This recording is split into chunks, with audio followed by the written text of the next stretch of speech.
river do you see there? See the bridge there? That's a division between Carrickmore and Pomrai Parish, is it? Right. Follow the water, you see. Then that's Comoon or Crooked River there. Turn left there, John, and continue on down to Conway's. We'll get you a photograph of Stone Circle there, first of all. Turn left here. Now, I got books there the other day, and I come at him, and we were talking about what I was talking to you about, both the here. He says, sure, I work for him. I says, there's a book that's on out, and you need to be a member, he says. Well, I said, I know nothing about membership or anything like that. It's on what is it, Thrower Party? That's right, yeah. So, down with Pat Hudson, give me, that's the right plan. Need him very good here, and he gave me 2 copies of it. And then he told about your complex and whom they are building it, and he's got a great grant for that. He's got plenty of money this time. But they have to raise the same amount before they get it. They have? Unfortunately, they have to raise pound for pound for the grant. You can see the reclamation there, John. You see the level, the height there. Which is no good in giving a man a grant and putting your hand in his pocket one way and taking it out the other. Well, There's more Stone Circles there, look. See them stones sticking up out of the bog there. You didn't dig the bog away, you see that they haven't been excavated then. That's right. Well, you see that house down there now, we are going to that house. They give that bungalow, and I'll bring you over here. We'll get permission. They're neighbours of mine, and they're not to any harm. You can take a photograph of it because the children was out one day and I was around with them, the school children party. That's right. And I don't know what the photograph come out like, but I was wide up and anyway standing in the middle of dropping. Ah, sure. Good luck on them. How are you making out John up there anyway? Oh, stumbling away. You got it roughing up there this while. Good, yeah.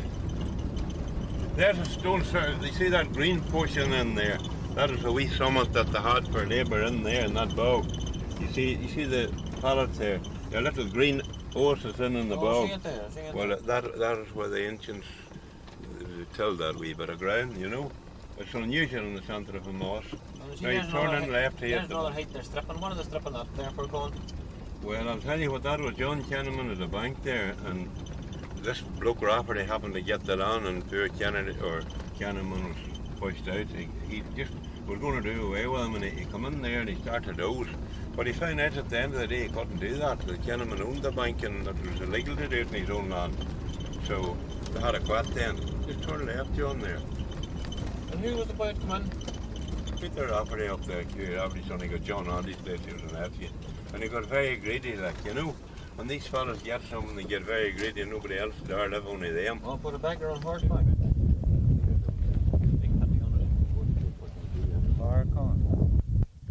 We're in John Conway's farm in the Trummock. That's slightly north of Carrickmore, northeast of Carrickmore, and this is one of the ancient stone circles which hasn't been excavated yet. Now it's on the list to be excavated, but as money has been not plentiful, the Prime Minister, she's got the supply of those archaeologists, it'll be some time, but it's great information. There's probably flints and various objects to be found in this circle. There's even probably a burial pot, bones, there's a lot of things which would be very interesting. This dates away back till 2500 before Christ. There's no actual name on it, is there? No, it never has been. It's been discovered not so long since. Yeah. It's been discovered by Blair Foley. He's the archaeologist, and myself. And if you look, you'll see it's pointed out, and now it's been marked on the map. What's the name of this hill up behind us here? Well, that's known as Peter Slane's mountain formerly. Is that right? And Peter Slane's mountain has niece was married to John Conway and now owns the lands. That's right.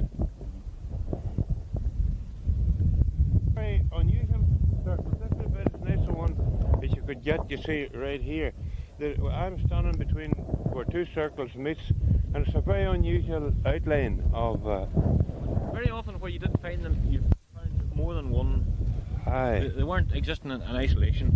And there is the second one. But up where John is there, we were thinking there are some stones out on the outskirts there. So what you'd have to do, you'd have to dig away the bog to see. You better take the bog, maybe 3 or 4 foot of bog there, and for the even on that, if that hill from the bog, the surface of it, you would come on more circles. It's very, very possible. You see, the reason that they're exposed there, this is all that has been cut over. Obviously, the banks of turf cut here. They just left the stones as they were and passed on. Well, when they came to the conclusion that they were of some value, they wouldn't be very hesitant to do anything like that. Oh no, they like to see what way it would work out and never touched it. The more you work at these things, I was saying to this gentleman here, you get an archaeolophobia. That's right. And you keep experimenting and sorting on, and you get smut with this type of thing. The experts, like several of the experts who come out here and operating with Con, Claire Foley and people like that there, that's their whole life. But in the near future, or probably in 20 years from now, this will be an education to youth.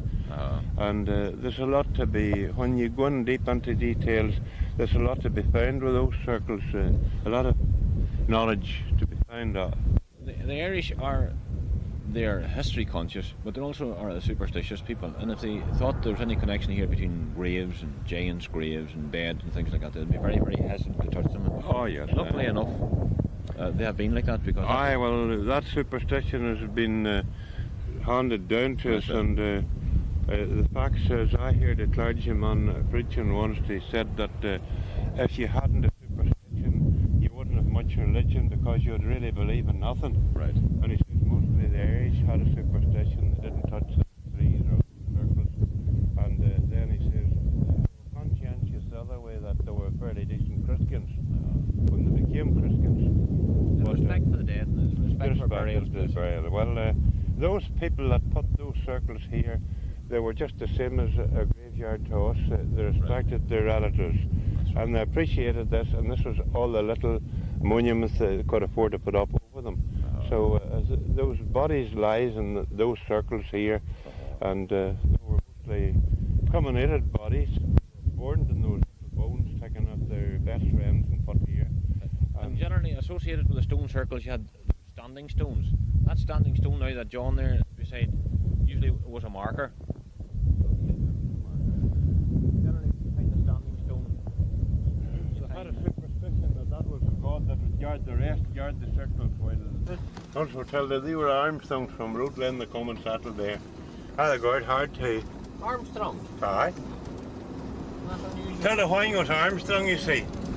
Isaac and Mary Ann lived up on Chewy where McCombs lived, and threw them out. They were on the side of the house then, were they? They were, but Mary Ann, they say it, she used to prick one there after she died, and there was a man telling me, Peter Hart, I said, what is the reason? Well, he says, you see, the Catholic midwife would go around there and she was a local, and when the child was born, she was baptised, they baptised the child. And Mary Ann was baptised the Catholic, but she... Are we going right here, Con, or left? Turn right to Craignac Graveski. Right. Oh, holy Christ. More paper, sorry. What's wrong with this scribbler?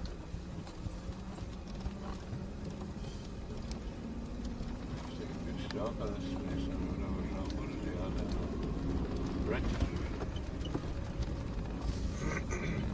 You see, underneath the bog, you see, that's why once they break through the bog, you see they can let the water away. These were They're silted, swarmed up. That's Sorry, our first settlers that came to here, and this was a vast forest, you see, in those years, a couple of thousand years ago. I could bring you today to where they're excavating on, and they're digging up a very deep forest in it. And it's interesting to see those 4 blocks all been lifted. Remember the bank, Con, that you had up on the top of your mountain? That's right. You showed me the big long oak tree, wasn't it? Oh gosh, surely, Paddy. There's fierce oak and 4 lying there yet and buried in those 4 in that land there, big trees where they grew. This grew 4s and all. That was Peter Owen's house there, Paddy, with that bushes. Look, you see the old walls there, look. That was another house of Peter Owen. Oh, it was? Aye. You seen that? You've seen you hear it in that book where Barney Owen, he used to be a good man for the priest there about Jarman. Yes. He'd carry old tales about fellas playing a dance, and Father Murphy was a very contrary man, Yes. and he'd take all the news to him. So, he was an old tale fine. I call him a priest informer, do you know what I mean? Right. In other words, so that's where he lived there. Oh, there's some rascals around here too. Did you ever hear Then there was another man they called Frank Hart. He was a British man. He lived here, and he came from Shanmar. He owned that wee farm. McAnally's bought it. Oh, that's a long time ago. In there, look. these bushes here in front of That's Frank Hart's there. Well, And there was a well down here after he closed it, and the Manoi's carried it, and you know, things didn't go right with him. He should have learned alone. they took the stones and threw them in the back here, Joe. There was a well there to the right, just in there, fellas, in there. It was. And that well should never be closed. These outfitters always carried out, there's no other water. This man was known as, this was all Malloy's land one time, was taken off them. Turn left, John, and stop right in case anything would be coming. Now, go ahead, that's the pipeline there where that bit of a patch is wrecked the road here. This is known as Neddy Malloy's. He was a... What do you call this road here we're on? This is, they call this Loch Malin Road, but it's the Gortian Road we call it. This is a scenic road here, Gortian Road. So used to take you up over the side of Craig Mountain. Oh, I'll give you a photograph of something if you want to. This is that's- Hart. That was Hart's there, was it? That's Barney McAnally's, that's where the shop used to be there. Oh, but that's where that Hartman come to live. Oh no, he come to live over there, but the McAnally's come to live here in the bot hard out, you see. Oh yes. The opposite, that's his property. Now, we're still in trouble. Is this Pikey Hart's place here? Further up here, Paddy. All around the corner. This is Brummages. Well, that's Brummage there. These people were Henrys and they were put out of this. In bad times they were threw out. And they were Catholics. And the Turner put them out and put Dennis's away now. That's the same crowd as works from home with their grandfather. And How did Brummage get into it? Brummages got into the Parsons. The Parsons come in and took it to the blackboard. You don't know what the blackboard was, do you? No. If you got into difficulties or that, Sir Keith Scared put your name on the blackboard, or Sir John, and it was for ransom then. If you didn't pay that bit of rent, you got the land, took it over the head and threw them out. You see, this is Trummock to here now. There's a division between Trummock and Carrickmore, look there, that ditch there. You see, we are now, this would be Carrickmore Parish now, Pikey Hart. The other side's from right. Who left this one in here? But Donaghmore Parish went to Formal Bridge one time, and Carrickmore wasn't a parish, but it eventually became one. Barra was the real parish, you see. Donaghmore. And then, you know, St. Patrick visited there, that's Pikey Hart there. There's where the last evictions in Ireland ever was there, look, Sally Dolly in that house. Down there, that's the last evictions. Sally Donnelly. Sally Daly. Dilly. Dolly, or Daly. Aye, Sally Dolly. She had two sons, Tommy and Mick, and Sarah with the girl. And they threw them out, but they got back in again. And they had a plot of land on Craignacoin Road. There's another of them circles right in there, look. I need a stunning stone there. Aye, it's a stone, but there's a circle there, Paddy, And over on the farther on the... on the height. There's a lot of these hasn't been discovered at all, you know. Not at all. That's Proctor there. You hear tell the famous I Proctor. hear tell Proctor. Well, the car, there's carrying more there, look. See the sheds and all there, McCullers. Beside your house, something, look. Right. See it? See the chapel? Aye. Well, that isn't where Colin Kill comes out. It's over to Martha Turney's. That's where he started off. More that they give history a bit. He went over to Mullinap then. It was Mullinap they call it. That's right. Over to Mullinap, but he settled down where Turney lived there. There's graves there, I think. That's Scalp Mountain where they had it during the trouble times. There was more ammunition found in that day. I had a cousin was looking in 30 years after it, and the rock fell down and we taken out a case of bullets, my father and him, to see what they were like. And the bloody rock fell down and took the top of the finger off, and Tommy Donaghy. for Natara. There was a lot of stuff had around there, never mind. That's Loch Malin. Now, the meaning of Loch Malin is she was a woman lived with that red, white houses there. And she was Betty Malin, not Amal alone, what these say, but a me alone. But that other Malin is the Malin home in Omi, that's a Protestant home. And Malin and Melon's two different things. You see, it's the way you say it. But the Malin home in Oma is a Mal alone, but this is a me alone. She was Betty Malin, and there was a man they called Christian McBride married her.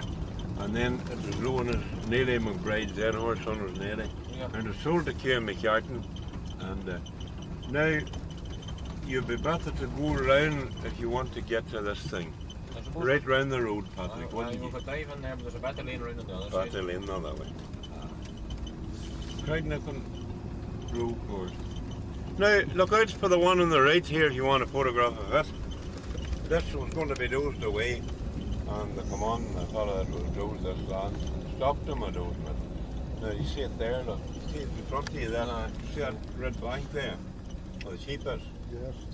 Well, that's another circle too, and it's all circles. Now, the Craignickel Row circles is the way down there.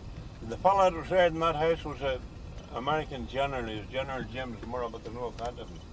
That was, his mother was O'Neill, and me and them was relations. He went to America in the War of Independence and become a general. He was a young fella. His officer was, commander was killed, and he got up and commanded the victory in Gettysburg. He fought in Gettysburg, the battle. So he's a big, tall, nice fella. The Murrays were good people, you know. Who's that house there? That's Patrick Rafferty's. That was formerly a man named McCrory, that Paddy McCrory. There's a lake there. Yes, you just stand on Cool the stuff. Oh, there's one of me those, and that you're on to stop. Wouldn't it? Good job. Now, I'll tell you a story when you go around the corner here. Do you want to go and take a photograph of that, Jim? I can get it from here, innit? Not so well. You've got that one. Once you get it proper, the other one. You want the thing right, you know, it looks like nothing on a heap of clay just on your photograph. Go in and take the stones. You know, we'll walk over to that. I would like the thing right, you see. That's the Black Loch down there, chaps. That loch has been lowered 12 feet. And that's an enchanted lake there. What lowered it to 12 feet? Drainage? The fella...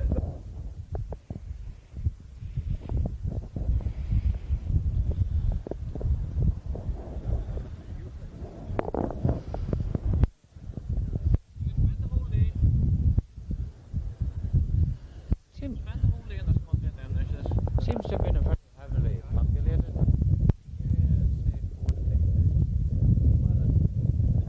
Stuck to the high ground. Very, very good one over there, Conway. See that lane? What do you think of it now? See that lane there, Con? Hey? Is that the best lane onto Conway? Oh no, we'll have to go round to the far side. I see cars going out there. Oh, that looks over the arms there, but you know, another... What town line are we in here? We're in Craignickel Row here. This is the back side of the mountain. That's The mountains of Fumroy, or That's Craignickel Row. Craignickel Row Mountain there.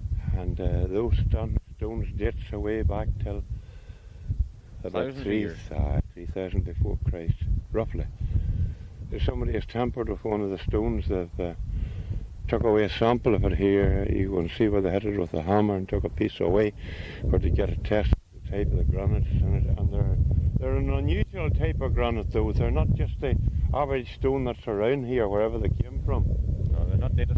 They're not native, not the same as the one on the mountain. It's a blue one-stone as I call it, same as Carrickmore Quarry, but these are a different type of stone. And it took manpower in those years. Maybe had machinery like what we have now that had been vanished and come back again. It took manpower really to erect them. That's an awful weight. It would be roughly to my reckoning there'll be about 3 ton there in that boulder to put them up that high. There's very nearly been ruined, this particular site here. This site was stopped excavation on that and preserved. Lucky enough now it had been preserved because there's a lot of valuable information here to be found when this is excavated. As I told you, it would have been excavated only for the shortage of money. And that's a very valuable site there. There must be say urns or burial pots there, or maybe burial chambers. And there's cremated bones. Ordinary bones there. Yeah. There'll be remains of bodies, possibly. But they can't say for definite until such times as the archaeologists would dig. This is an unexcavated site. It only just has been preserved, and maybe at a later date it could be excavated. But you can see that where the bog has been removed there, other stones are already showing. And there behind you again, that looks like another grave there. Chamber, yeah. Another burial chamber there.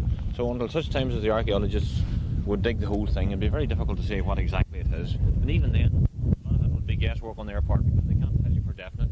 Like Colin was saying there earlier on, they're not absolutely sure. There's a lot of guesswork there. How do you tell what happened 5,000 years ago when there's no documentation, no evidence? But the archaeologists sift through the bones and the remains and the ruins, and then they come up with their theories. And I suppose that's the best answer we're going to get. Hazelnut tree, and we had those large firs and the mighty oak which are got in that moss there now. That is really full of old trunks of trees, and they're sound today as they were 3,000 or 4,000 years ago. They're preserved with the bog because there's no air. They're intact, like there's no air getting at them.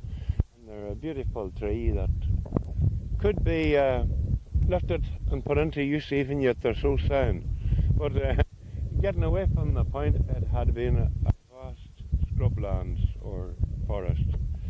Ireland was covered until our first settlers came here, and they just cut their clearings in, and when their people died they appreciated them same as we do as a graveyard, and they placed those stones in memory and put that little surround and preserved it there. They cremated their bodies and put them in, say, their little food vessel, turned it upside down and buried them here. And you probably come across those when this is excavator, and that's what it is. Over here you see Loch Malin. This is Loch Malin Con was talking about earlier on. I'll just turn. Aye, that's the Black Loch now. That has been a very deep lake and as yet but there's about roughly 10 foot there according to what we see, judging from in the distance, about 10 foot of water that has been drained off it for to drain the lands around.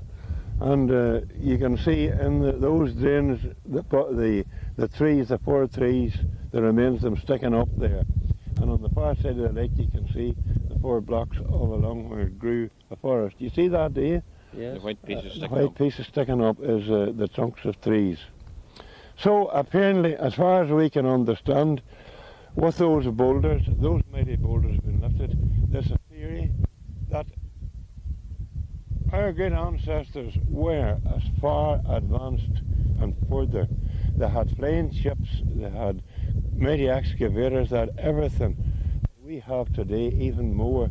But then the Almighty cut that all off them and left them ordinary beings to struggle and fend for themselves in a fruitless world that they had to make their living and exist. They had to exist in. So there's a big theory to that. It was far advanced. They've even got out for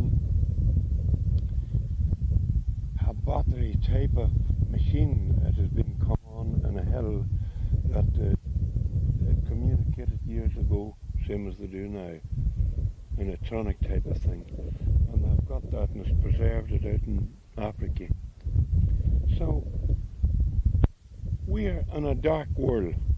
We're still in a dark world. We can't figure out really the meaning of this. What is here? What type of machine was really used?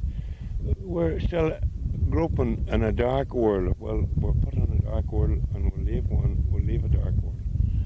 But with a better way of existing now than we had in those years. Those creatures had to fend for themselves, and there must have been gallant people when they could raise food on what you see at Ark Mountainside, grow a little grain, keep themselves alive. They were small farmers, they didn't live to be too old, around 30 years old, and with the lifespan of them. And that race of people has disappeared. We are now known as the Great Polynesians. Well, our race will go and someone else, probably Chinese here, which is looking very like it. If the world exists that long, but I'm thinking the world will disappear. that's left, and they'll populate it all over again. There you go, near that date. Yeah, it's near to that. You'll never see the 2000 till you're away. I hope we get a decent set off before that happens. But the poor child that's young in this world, born and to be born, it'll see an awful finish. I hope I'm not prophesying right or wrong or doomed for anything. But, and I'll show you someone coming back. I'll nearly take you up and show you. There's a lovely countryside there. Do you see that? There's a nice scenery. That's the quarry there. Tallyhog, Mickey Tallyhog. Look. Stuart and Lee's. See where that van is there, John? In front of you. That red van. Turn right there. Good left. Oh, do you want to get a photograph of Camilla? Aye, damn it. Take a photograph of that. Go on up round the corner and then we'll come back and go up that road. This will be a good photograph. Is that's not the Tullyhog, is it? That was the seat of O'Neill? Oh, no. No, different. No, another, it's only a namesake Tallyhog, but you ever get a photograph of it, did you? No, I never did. I'll be down there often. What a good day that day, Paddy. God, I never mentioned it to you. In a Devonish. Aye. I enjoyed it anyhow. Christ, I enjoyed it too. Oh, he's a good wee fella too. Didn't he, but? Mm-hmm. This is here. Got a wee leaky photographs. What do you call that lock? Camlock. Come now. Crooked Lock.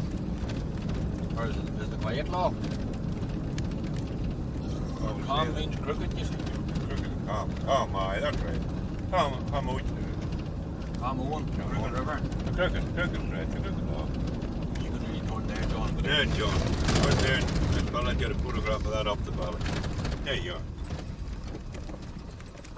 You need to get up on the ditch, John. This is Stuart and Lee's. Ready for Marfell?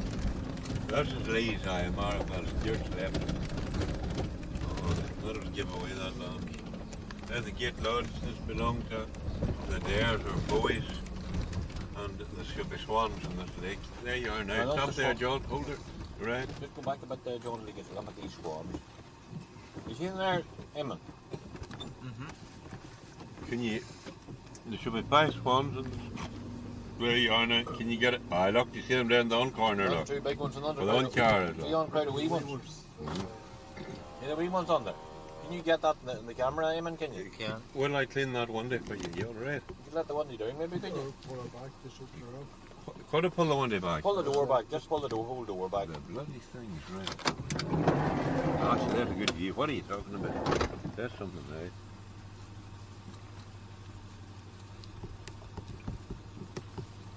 What's a deep pit that too? What town lawn are we in here? Camlock, isn't it? Come now. Camlock. Came from Shulk into one head, John, that's okay, isn't it? Uh-huh. It was actually being... Pull I away wish your you know more nails. More nails. I wish you know. I wish you know. That's It's right. on house. It's on the Gate Lodge. On the one Gate at Lodge, farm. John's Potters and I, that used to be the Gate Lodge. There's a boat on that, see. There's a very strange story. You see where we are? That was all the loch. There was a car door up on top that took away the hill there. You see that hill in front of you, Paddy? Yes. Well, the laneway went over there, and there was 3 people who went till Cookstown on an Easter Saturday to get the convents up the road here with Jimmy Harrison lives. They had a family of 4, a boy and 4 girls, and they went till Cookstown, the man and woman, and they come on an awful snowy evening, and instead of coming the other road, they came this way, and they got up on the hilltop here, and it was so wild of a storm that the 2 was drowned in the loch. They fell in, the 2 was drowned. So the loch was up the height of the own trees, you see, That's right, I heard that. and they didn't know what to do or where they went, but they went for a priest in Carrickmore, and he come out and he Just hold her along. See there, this corner. there was all closed there. We're in the bed of the loch now. Yes, go on ahead, go on. So the priest come out and he read, and the whole country gathered, and they were all around, and just here, look, somewhere. They dug He's- this gap. He said that, look, he says, give me a spade, he says to this fella. So the fella got him a spade and he dug a square hole and he took quicksilver out of his pocket and he poured into it, and all of a sudden he says, everybody stand back, and that valley busted there and made meadows all the way down there.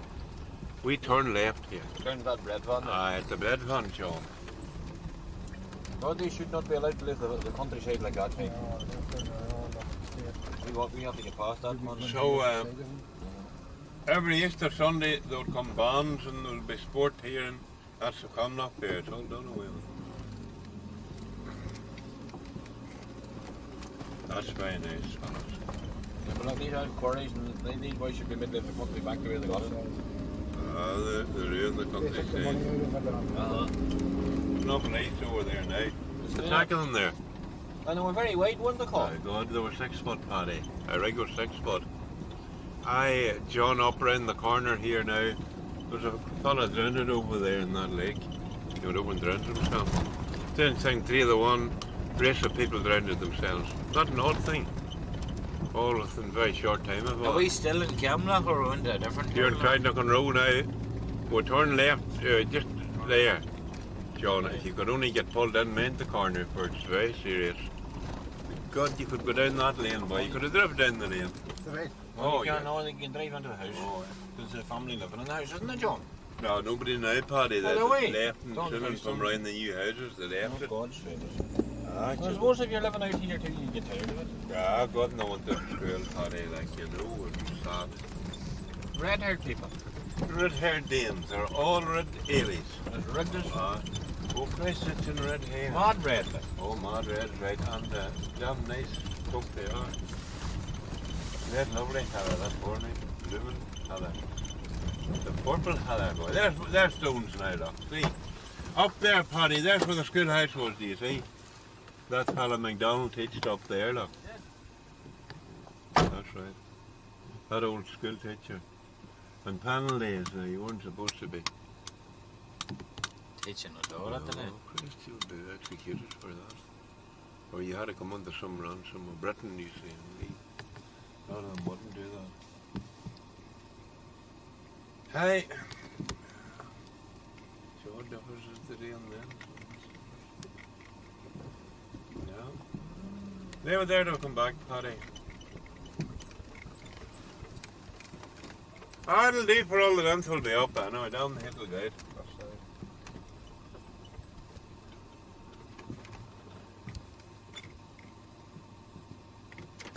I think Conor could leave that gap open. Yeah, the best will come back, Paddy. Who formerly lived in here? There were a man they called Mickey Ellie Rafferty and his daughter married, with 4 girls reared here. And his daughter married a fella called Kevin Connery from Craig and Chapel. And Kevin had a big family and they're all pretty genius and clever. And when they got education they left here and they're in good jobs all. And Kevin and the wife went into the new houses in Pomeroy. Kevin is caretaker of this thing here. Ah, right fella, nothing wrong. Not as too long to the grass grows round. It's come this Yeah, big it here. starts coming out. Aye. Look at the hedges growing out and man, It was a very sheltered wee spot, wasn't it? you could have got a drop of the hitch round here one time. This was the best for it here, alright. Aye. And you wouldn't know it home dry. Thomas Donahue will tell you stories about potting and around here. Christ, alright. This is some grip for one time. That's Mickey Ellie's there. You could leave your wagon there. Good sure. Ah, because it was a happy wee home too.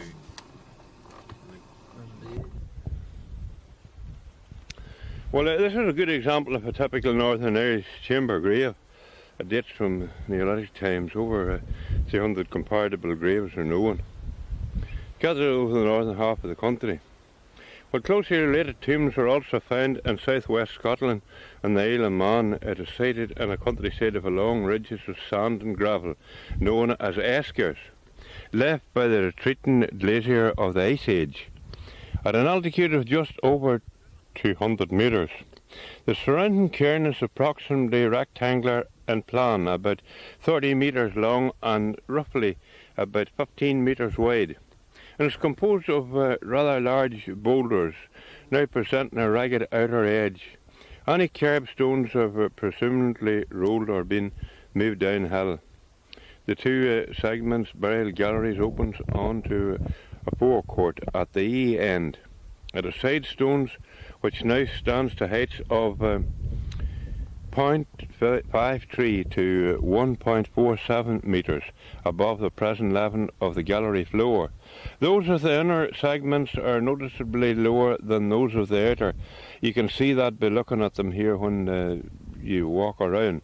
One of the pair of jam stones which subsided the gallery is in a position, but the other has fallen. The gallery is wide 2.25 metres, and the outer segments and was originally roofed with capstones. Well, they'll be a flag type of stone. One of these survives its outer edge, still supported by the portable stone, and its inner edge fallen to ground level. The top of the portable stone were apparently originally spanned by a narrow linted stone, which now stands displaced on end between them. In the rear of the cairn are two lateral chambers which side and end stones rise from 0.5 knot to 0.91 metres above the present level of their floors. It will be noted that the entrance to this subsidiary chambers are provided with postal stones, and to this extent at least, showing the same design principle at the main burial galleries, with its entrance narrowed by a pair of postal stones. So it's a very mentioned place, this, and it's in the town line of Craignaconroe, just shaded by the mighty mountain. In the parish of In the Carrickmore. parish of Carrickmore Upper. It's practically the last outpost of the Carrickmore parish. We're very close to the borders of Kildrest and Pomeroy on the other side. And it juts into a point this way. And it's a very long stretching, very big, mighty big parish. And this is one of the monuments that are in their parish, which is noted for a lot of those historical monuments. We'll go in now, Con, and just have a look at what we've been hearing about that.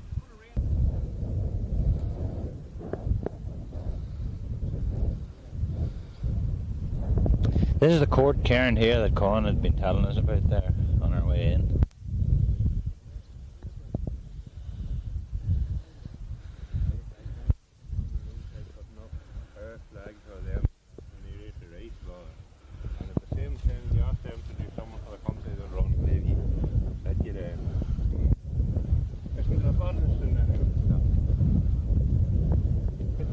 That stone stayed there, Paddy. Look. There's a goodness. Well, there's a far bigger one down at Auchenreid, or were you down that way? I never saw the Auchenreid one, and they tell me that in Johnny Bigley's Mountain there's another one, Paddy, is there? I'm roading anything like Auchenreid. There's the sweat house on Johnny Bigley's Mountain, and there's the Moss Rock. But we wouldn't have time to do all that today. No, you would not. Maybe some other time. We've a lot of corners to get around yet, you know. But that wasn't man, but that's no. Close it. Go part of it, Joe. My God, they shouldn't have closed it. Well, they make the bother. I know. Sure, there'll soon be a way I half. reckon that you should never close an old pod like that. No, nor close away on anyone. Mother, what you have, you're none of me there, do not let them No. carry away. That's right. I've seen people in our country and the two parties was killing another lad. And Christ had horns on them like that, you know. And they'll stand up and got you. And I'd be afraid of Tom Lynn's bucks, they called them. Tom Lynn kept these buckboats and that. place. And now it's all son, a millionaire's job. They've made a fortune of it. But it wasn't worth weapons in them years. It's all the changes There wasn't come. much money though come back into the pure critters. Oh, God save us. Locals. And even when the Silentale contractor conned them too, they never got the price out, Paddy. Stuart Belize and these boys didn't put much back into the country. Big Freemason, what does he care about you? That's what that is. Stuart Belize.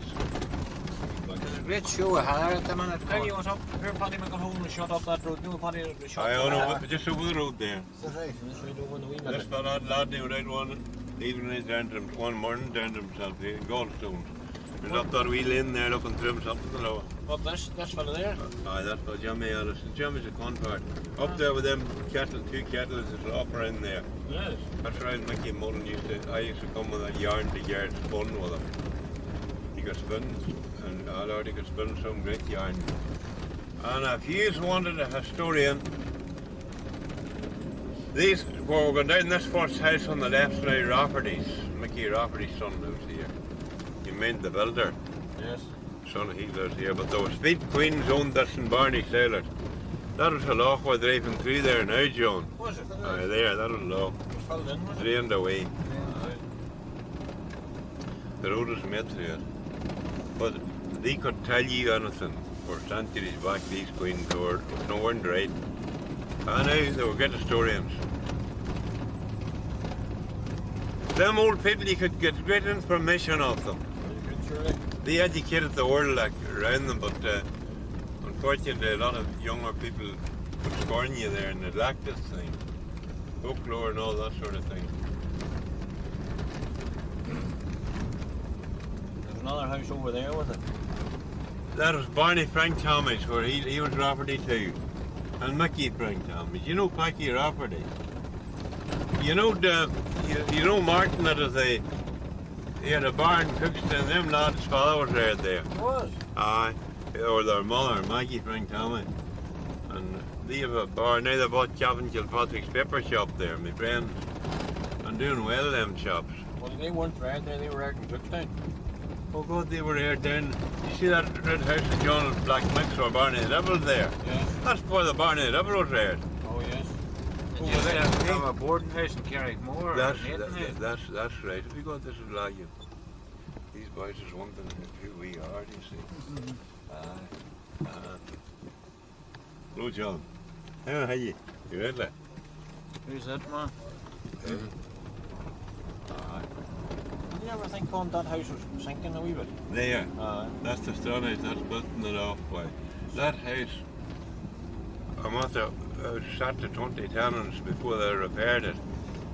And the loch itself, when there would come a flood, the water would be up, chairs floating on it. Still followed the gravel of water, you see, underneath. Not Tara. That is where the famous Master Rafferty lived here on the right. Aye. That's Barney the Devil's over there where he was reared, over on the right there. On the farmhouse? Aye. That's middle house. He's living in there now. Big Charles Buccaneer lives in with Charlie Black Mick lives in there. Do you know them Coulter boys that is known with them two lads, the Muckaleers? That's where their father was. Aye, Charles Jahal. Aye. Who lives here? This is where Master Rafferty lived, was it? That's where the famous Master Rafferty lived, and now the Potters have bought that. There's no Raffertys now, they're all gone. The Potters are taking this company over. Look up the valley, there's Maggie Ann Nugent. Look up there, those where the Morris come to first, with those slate houses. Isn't it like an English residence, boy? It's like a two-storey house. It is, man. It's a beautiful looking house. The Morris built down. Well, is Maggie Ann living in it? Maggie Ann got her leg broke, or she was got there by the priest with her leg broke behind the door, and she's back again living there, and she was away. Now, could you get a photograph of that thing? Open that door there, God, that's where the famous General Morrow was reared, Up and on bushes? up in the trees. Do you see those trees? Well, they were banished there, and they were banished from Donaghmore because he married Peggy O'Neill, a namesake of my own. He was a Presbyterian, and he married this girl, and they were banished, and they gave him the town land of Craignock Row. Scott Murray was a Scot planter, you see, a Presbyterian, I suppose. And they gave him this town land of Craignock Row, and eventually the Skewarts come into Carrickmore and they confiscated it and left them with 100 acres in that farm and 100 in this. You see, this was another brother lived here. Now the McGrews has bought this. They're all dead out the Morris. But in County Monaghan, close to Clontibbert, Castle Blaney, the Morris went up, Terry Morrow went up there and he married a girl. And I don't know her name, but she's dead. And he had 4 little girls, and they're in New York, one of them, and there's one of them married a fella, Carl, or Mick Carl. So, whether they are dead or not, he sold that, and they got 6,000 for that big place, and instead of keeping it, now they're vexed, I suppose they did sell it. It's worth 100,000 today. What is the McGrews doing with that? McGrews is real nominal now, Paddy. Well, it seems to be. The inland revenue come at them McGrews. And One of them there, isn't it? that's one of them. But she wouldn't know what way things is going on here. Brother Brothers. Oh, they're running a bit. Not the... nearly drive right on the...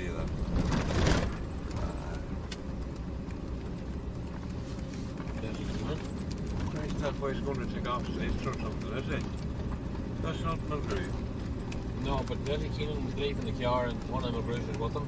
Oh, then that's where it is. The big cousin, you see? They are sure it's a tree. Whereabouts are we now, Con? You're never should trust. That's never should trust school. And the Black Law. That's correct. And We're travelling. we're into the Where? down on a shotgun, aren't we? We're into the town on Slockin. This is. Never should trust here and Slockin. Bound next. Aye. We're looking down at Greencastle and Gorton down there to the right. Is that one of the Rafleys above that house, is it? This is one of the Rafferty brothers here, and that's another, but it's right over there. That belonged to John Mickey Henry, but that bungalow was there. Yes. That's where Patsy Conway was reared, over there. Now, this is the Mighty Moss again, here, that were on the other side You're of over at the other side of that, you see? we come down by the reservoir. Will you not have to go to Craiglan to the Vesky the day to those bile chambers now? No, I've got a really good film of it. That's very good. And a bit of an explanation to them. You have got them all as best we can. Like it's a short bit of a lecture there, how they originated and what they were. There's a drain there now. The drain's in Black Law.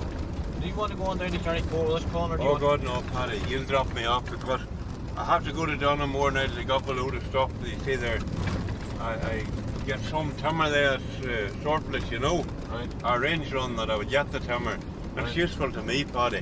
What is So it? we'll have to go down in the evening. Barney's building a house and I was right on Barney there. you were. It's in the building there. He's built with 6-inch blocks. That's right. That's a good lad, Barney. They got here some house built under. A guy to the kid there, he suffered with that thing. Like it, now we're putting in sailage and everything. We're held up, you see, but we just got hard now, Paddy. We're hard finished. We might get a bit of change out of it. It'd be useful. A lot of money back in them, I think. Oh, so that's her. Aye. But it's a chance now you'll never get again. That's right. If you miss opportunity, all these schemes, the first one's the best, not that, everything's gone west. They're cut down now, Tara, Paddy, on. Oh, they're sure. Aye. Well, I was telling you about Mara. Oh God, I forgot to tell you about the fella throwing the stone over the Black Lough and beating all the police. But this is Mickey Martin's hill here. That was Mickey Martin. Peter Harry owns this farm now. There was a whole lot of Martins around here one time. That's where they cut the turf, John. That must have been a very late cut there, was it? That was the third cutting there the year. It was. And it'll give them bother to get that. God didn't bother with them. They will. He agreed. Bad to be greedy. Oh God. That man come from Downmore and cut that and he's selling them out to people. He's cutting and he's not a turf What are you man. saying there about throwing the stone over the Black Lough? Well, this fella was one of them Morras there, his cousin of my father's, and his mother's one of the O'Neills of the hill under, and The house he was- you see in there that you're looking at behind them bushes. aye, that's right. Well, those trees, like, he was a bit sad more after being banished up here with her, and he had 7 sons then after that. But those trees, he wanted something like Donaghmore, and by God he took the beech trees from Donaghmore and he planted them there. And that's why, if you look at Donaghmore, you'll get all the same kind of trees at Donaghmore there. That's why he planted them there. And they're beautiful trees too. Oh God, aye. They're real beautiful. An unusual thing in the mountains to get them, you know. But what was it about the stone? Well, this man Miller was murdered, you see, and it was all Ireland Police Force RIC then. And they're all big Kilkimach and Mayo men and Cork men, and they were very talented fellas like him. This little fellow went over, he was about 18, and he went over to see what this crowd of police was. They were, you know the way they kill time there, like soldiers throwing stones and cording about, but they got these boys was throwing stones from the top of the hill down to see he could throw it into the loch. But there was one particular fella and he was real good, and he says this copper, you see, he was in charge, and Murray didn't know that. He would be the commanding officer with him, or like DA at this time. And he says to Murray, what do you think of that? Gagging the lad, you see. So the fella says, he says, it's middling. Why, he says, do you think could you do any better? You know, that's got his goats a bit, you know. A big ignorant man, and he says, well, he says, I couldn't do no worse anyway. Oh God, he says to this other boy, he says, you fancy it? This wee fella fancies himself. Let him have a throw. So the godmother said, well no, he says, there may be better throwers than me here. Well, I'll just tell you something, he says, you want to know. I am the champion finger stone thrower of Ireland here. He's in Air Force, he says, and you'll just see him throwing in a minute or two. He says, would you like to have a throw again? Because Mara says, like that money was scarce, you see, and well, he says, I would, he says, but well, this is the DA to make it worthwhile, he says, I'll tell you. A horseman was a big silver coin, you see. In those years, like a 5 shilling piece it was. Right. And he says, there's 5 shillings, he says, you can beat him, he says, for you. My godmother says, he tightened the jacket on him, he says, fair enough. Well, he says, come up here, you boy. Took this other constable up, or whatever he was. And he says, this fellow's challenged you, he says, now. I didn't challenge him at all, Mara says, but I'll throw, he says, and you bet me it's okay. Well, there's 5 bob for whoever wins, fair enough. I better crack, you see. So Mara said, let me pick me stones first. So we picked 3. How many shots do you get? You get 3, he says, and he'll get 3. And you can pick your own stone, he says, or constable up, and the 2 go side by side, and Morris says, you throw first, he says, constable. So the constable threw first, and he put the first stone halfway out in the lake. And he says, go ahead again, and he threw the next one. It'll be very near the far brew. You know what the brew is, the bank. Yes. And the last shot, he didn't make the bank with it. It went into the lake very close to the brewer bank. So Mara was ordered to throw then, commanded to throw, and he threw the first one. He put it very near the far bank. The next one close to the bank, and the last one he cleared it out about 50 yards on the far side and beat the constable. And the DA says, well, the 5 shillings is yours, young fella. He was the best stone thrower in Ireland, the better stone thrower in the constable little. Tell us first of all where we are, Paddy. This is on, or I just keep it on. Up so. Right. This here is the townland of Mollisglin. We're now standing on the edge of a ring fort, a rath. This is one of the biggest in this locality and probably one of the best preserved. We now are standing on the top of one of the ditches. This is the inner ditch, and you're looking down now towards what would correspond to the Shoch, or the drain in between, and then there was a second ditch there on the outer side. Now this type of fortification would have been used right down into comparatively modern times, right down into the Middle Ages. As you can see, the centre of it there is fairly fertile. Now the inner ditch, the inner dike there would have been built up, and as you can see, it has been, holes have been dug in it, and rabbits have taken some of it away, and farmers walking at it over the years, cattle, animals walking back and forth, so it's not in as good a shape as you might expect. But if you could imagine what this was like in the Middle Ages, the cattle could be brought in here at night. There were no fences, no barbed wire fences then, so they had to have some way of keeping the cattle at night. So if the fields around were being used for animals, they could be brought in here. There would be a wooden fence running around the outside to contain the animals.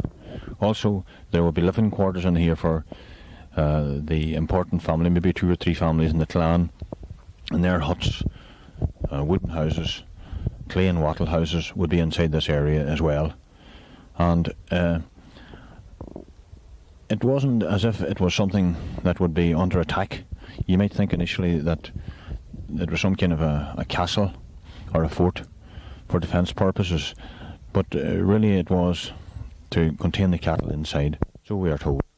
But it possibly could be fortified, it could be defended if the occasion arose, but that wasn't the reason that these ditches were built around it. Now, the hull is outside the inner ditch, as you can see in this case here, maybe as much as 10, 15, 20 foot deep. So even the cattle did get through the inner fence. They still had to get out to the outside. So there was another dike there, and it as well could be staked off. And there was generally one entrance. I think it might be somewhere there in front of us. You may wonder why there are so many trees and that growing around here. Well, there are two reasons. The stakes that they would use very often would grow.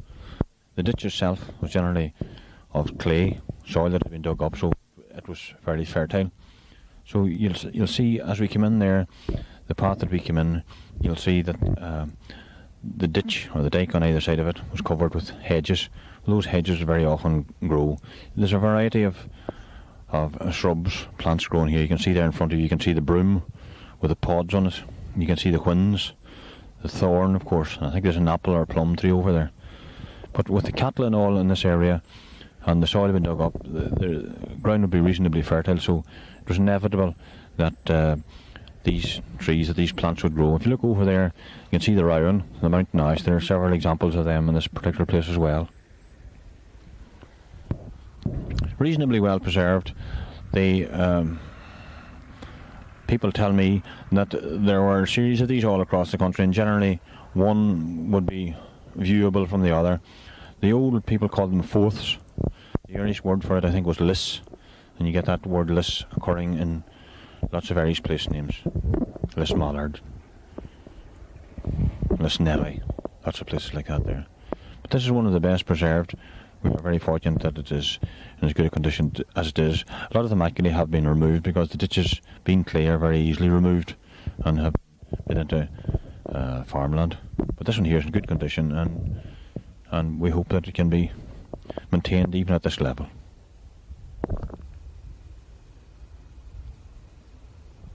You're looking out there again towards Bernie's Glen. Away out over 6 Mile Cross, Ballantrae and 6 Mile Cross in that direction there. But being a hazy day, you probably wouldn't see that much from it. But generally they were on a fairly prominent position, fairly high up. There generally was a good view from them.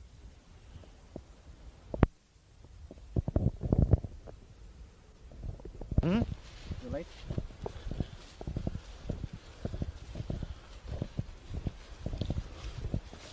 Are those plum trees or apple trees or whatever? No, I wouldn't be well up on trees, no. Yeah, that one has been blown over, you see? Yeah, in there. Stiff knee in it at all. They'll never know you have. This man here, when Paddy told us who else is, that he's McAnespy. That's right. Well, his sister's married, like, well, his mother was a cousin of ours. Roddy Gormley. How are you doing? We're talking to Roddy there today. Eh? We're Come talking on, to I'm Roddy going fast. up the road. When your Paddy's that is, why didn't you take him in? Oh, I saw that now, but I wait that he's enforced. To see whether they would. That's right. That's what I was waiting on. She's kicking them out. That's right.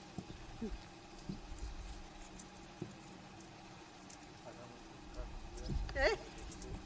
Oh Lord, it was a terrific year. How you doing? When we had your sorrow too. Well, do you see all them barns there? Well, they were all burnt. They was brick. That's right. When were they born? Oh, I don't know. It was way back in Daddy's, our grandfather's time. That's right. I burnt out of blue clay. Oh, you mean they made the brick? They made the brick, they burned Oh, I it. thought you meant they'd went on fire. Oh, no, No. no. Is that right? All them brick was made. Eh? There was sure there was a kettle over there. They used to, I mind brick been burned about there in that kettle. Once, like when I was at school, And where did they get the clay? we're all blue clay here. Is that right? They made And them Paddy out of- Grugan there has his place up at home, Yes. up there where his grandfather come from. They have, there was a place up there, they used to call it the brick hole, where they dug the blue clay out of. Come on, and don't be standing out in there. I'm not this morning.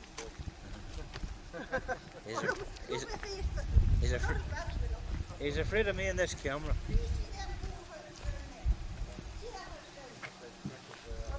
That was where Father Mickey was born in there. Father Mickey Ward. Aye, Father Mickey, Cannon Ward now. And Monsignor Ward was born in there. And we used to sleep down in that room down in there. And John and Minnie and Nicky slept in that upper room. And there was a wee crack in the wall. And we used to shout it all through the wall. At night? Yes. Did it? Well, what was Monsignor Ward? Monsignor Ward was Minnie's uncle, brother of our father's. Is that right? Mm-hmm. Where was he? Monsignor Ward died in Magherafelt. Magherafelt. Way back a few years ago there. Is he buried in Carrigmore? No, he's buried in Magherafelt. In Magherafelt. Well, then Daddy had a cousin who was a fellow, Frank Ward. And he was in Caledon for a long time. As a matter of fact, I think he died in Caledon. Must ask Delhi that now. We have a book at home now with all the priest's names. I just must look it up. Well, Father Frank Ward was there. He's a full cousin of my father's. They come from Brackey. Yeah. Well, that was now the... And was all them buildings all built All with brick? built with brick, and they were all born out of blue clay. All locally. All that was That's all that. very unusual, isn't it? Mm-hmm. What's this, tell you? That used to be a bit crack, you know, when they'd be born, they'd have to sit up with it. Yes. I don't know what length, I couldn't tell you, and I suppose if I had been interested in it at that time, I would have been fit to tell them.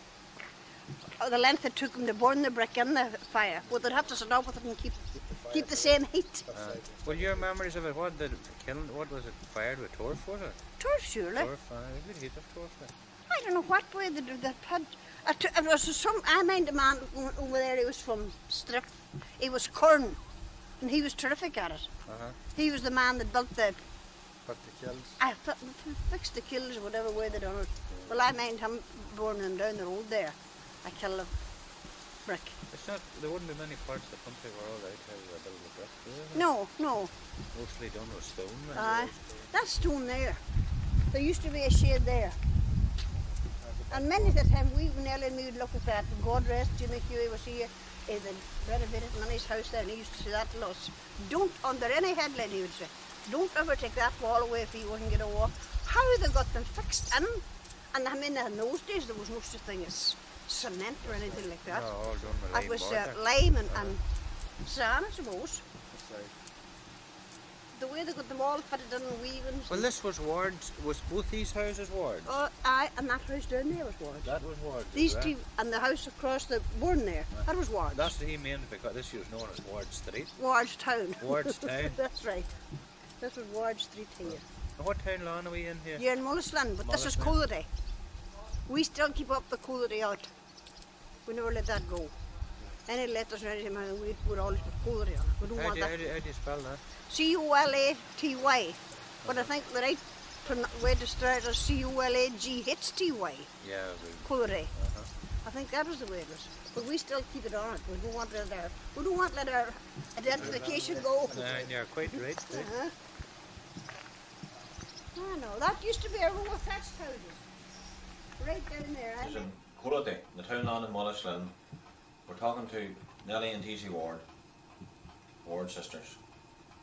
And we were discussing earlier on there, Lochderg, people going to Lochderg now, and we're comparing it with what it was like in the olden days, how the people went to Lochderg and the traditions that were associated with that. Anybody want to tell us?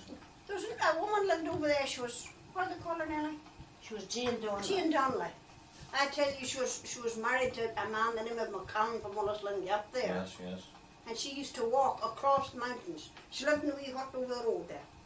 This side of, you know where Ben Donnelly lives? I know the spot. Well, she lived up there in a wee hut. We saw hut. Wee sod hut. And she used to go on her bare feet across the mountains. She had no shoes on her nothing. How long was it taking for going to I don't know now, Daddy, we didn't ask him that, but she always went every year to Lochderg and she went to her bare feet. And walk back again. Back Oh, in yes. her bare feet. And did the pilgrimage and that. Do you remember those one times on the radio and the television there, wasn't there a man that went on his bare feet across the mountains? Incidentally, that hut that you were talking about there, was that a Long League hut that was built there? Was she dispossessed? Was she put out of her place? Was she? I would say they were. They were put out of their place. They were put out of their place. Because I- They had a place up there where Smith has now. Because I seem to have heard the story that the neighbours actually built that hut for her there. Aye, and she used And to then come. they used to come winding nights with the roof would be blue, but my father used to go up to the roof on it for after the winding They night. built it with sod and they covered it with, I think it was, what did they put, like canvas? I Heather, think. you know. They will have put on branches and then they'll put on Ah. heather. That's right, that's right. But maybe in later years they used canvas, didn't they? I don't know, but Daddy used to go on. We should come over for Daddy when the wind blew the. And there's no trace of that hut there now at all, you see. No, Our Kitty wouldn't know it was in it several times. her kitty minded the hut. She minded the hut and she used to go to Jane. And she said they used to be able to get up on the hut and look down the chimney at her. She was sitting at the fire there and creepy. A lot of that area there that we're talking about now has been cut over, the bog has been cut out. Oh, it's. Yes. Would you remember turf banks along there, along the edge of the road there, or was that before your time? No, that's before our time. No. But there's, you know where Patsy cuts are there. Uh-huh. There was a road turf bikes away down there, but like it's a right good piece down, you know. Well, even I can remember where Pat has the turf stack there. I remember an old turf stack there. There used to be a big one. There's a bank not so far down, isn't it? I Well, mind there it. was always a turf stack up along the edge of the road. That's right. But it seemed to be a very, very big turf stack too. Oh, aye. That's That, it. that'd be. Patsy's father always sold turf. And he would He cut. would sell a load of turf and you went to 6 Mile Cross, a cart load of turf. Uh-huh. And you'd get 5 shillings for it. 5 shillings. Yes. But that was like everybody around here. So Daddy used to sell That's turf. if you seem to think so little of money now. My father used to cut turf for many wood, that was Jackie Woods' grandmother. And he'd cut 20 load of turf, we'd spread them and reckon them and draw them at the 6 Mile Cross, and you'd get £5 and 10 shillings for them. 20 cart load of turf. And that was a lot of money probably in those days. Oh, and it Yeah, was. the day he would come home here to be field day with every day to come home with Oh, right, £5. that's right. That's right. You'd feel that he had a lot of money with him. Yeah. Would be a lot of money. And would the cross have been the main fair for this part I of used to the go to Barra too, and sometimes I'd go to Loma. But 6 Mile Cross was there. Was the venue. For selling the turf, that was. Aye, most of them all went Oh, there. all the It was the people around 19th, here. was Eh? it? Was it the 19th? The 19th of Fair. No, but then I wouldn't. 19th of month was 6 Mile Cross Fair. But the very seldom of them would go on a fair day to sell to it. Oh no. No, the cattle was out that in the open market. There, John Lyons over there went, I think, summer and winter. He never missed a day going to the town. So it won every day. Mm-hmm. Every day. Well, that where they would strip the bog, when they would cut the bog away, what would they do when they would expose the clay?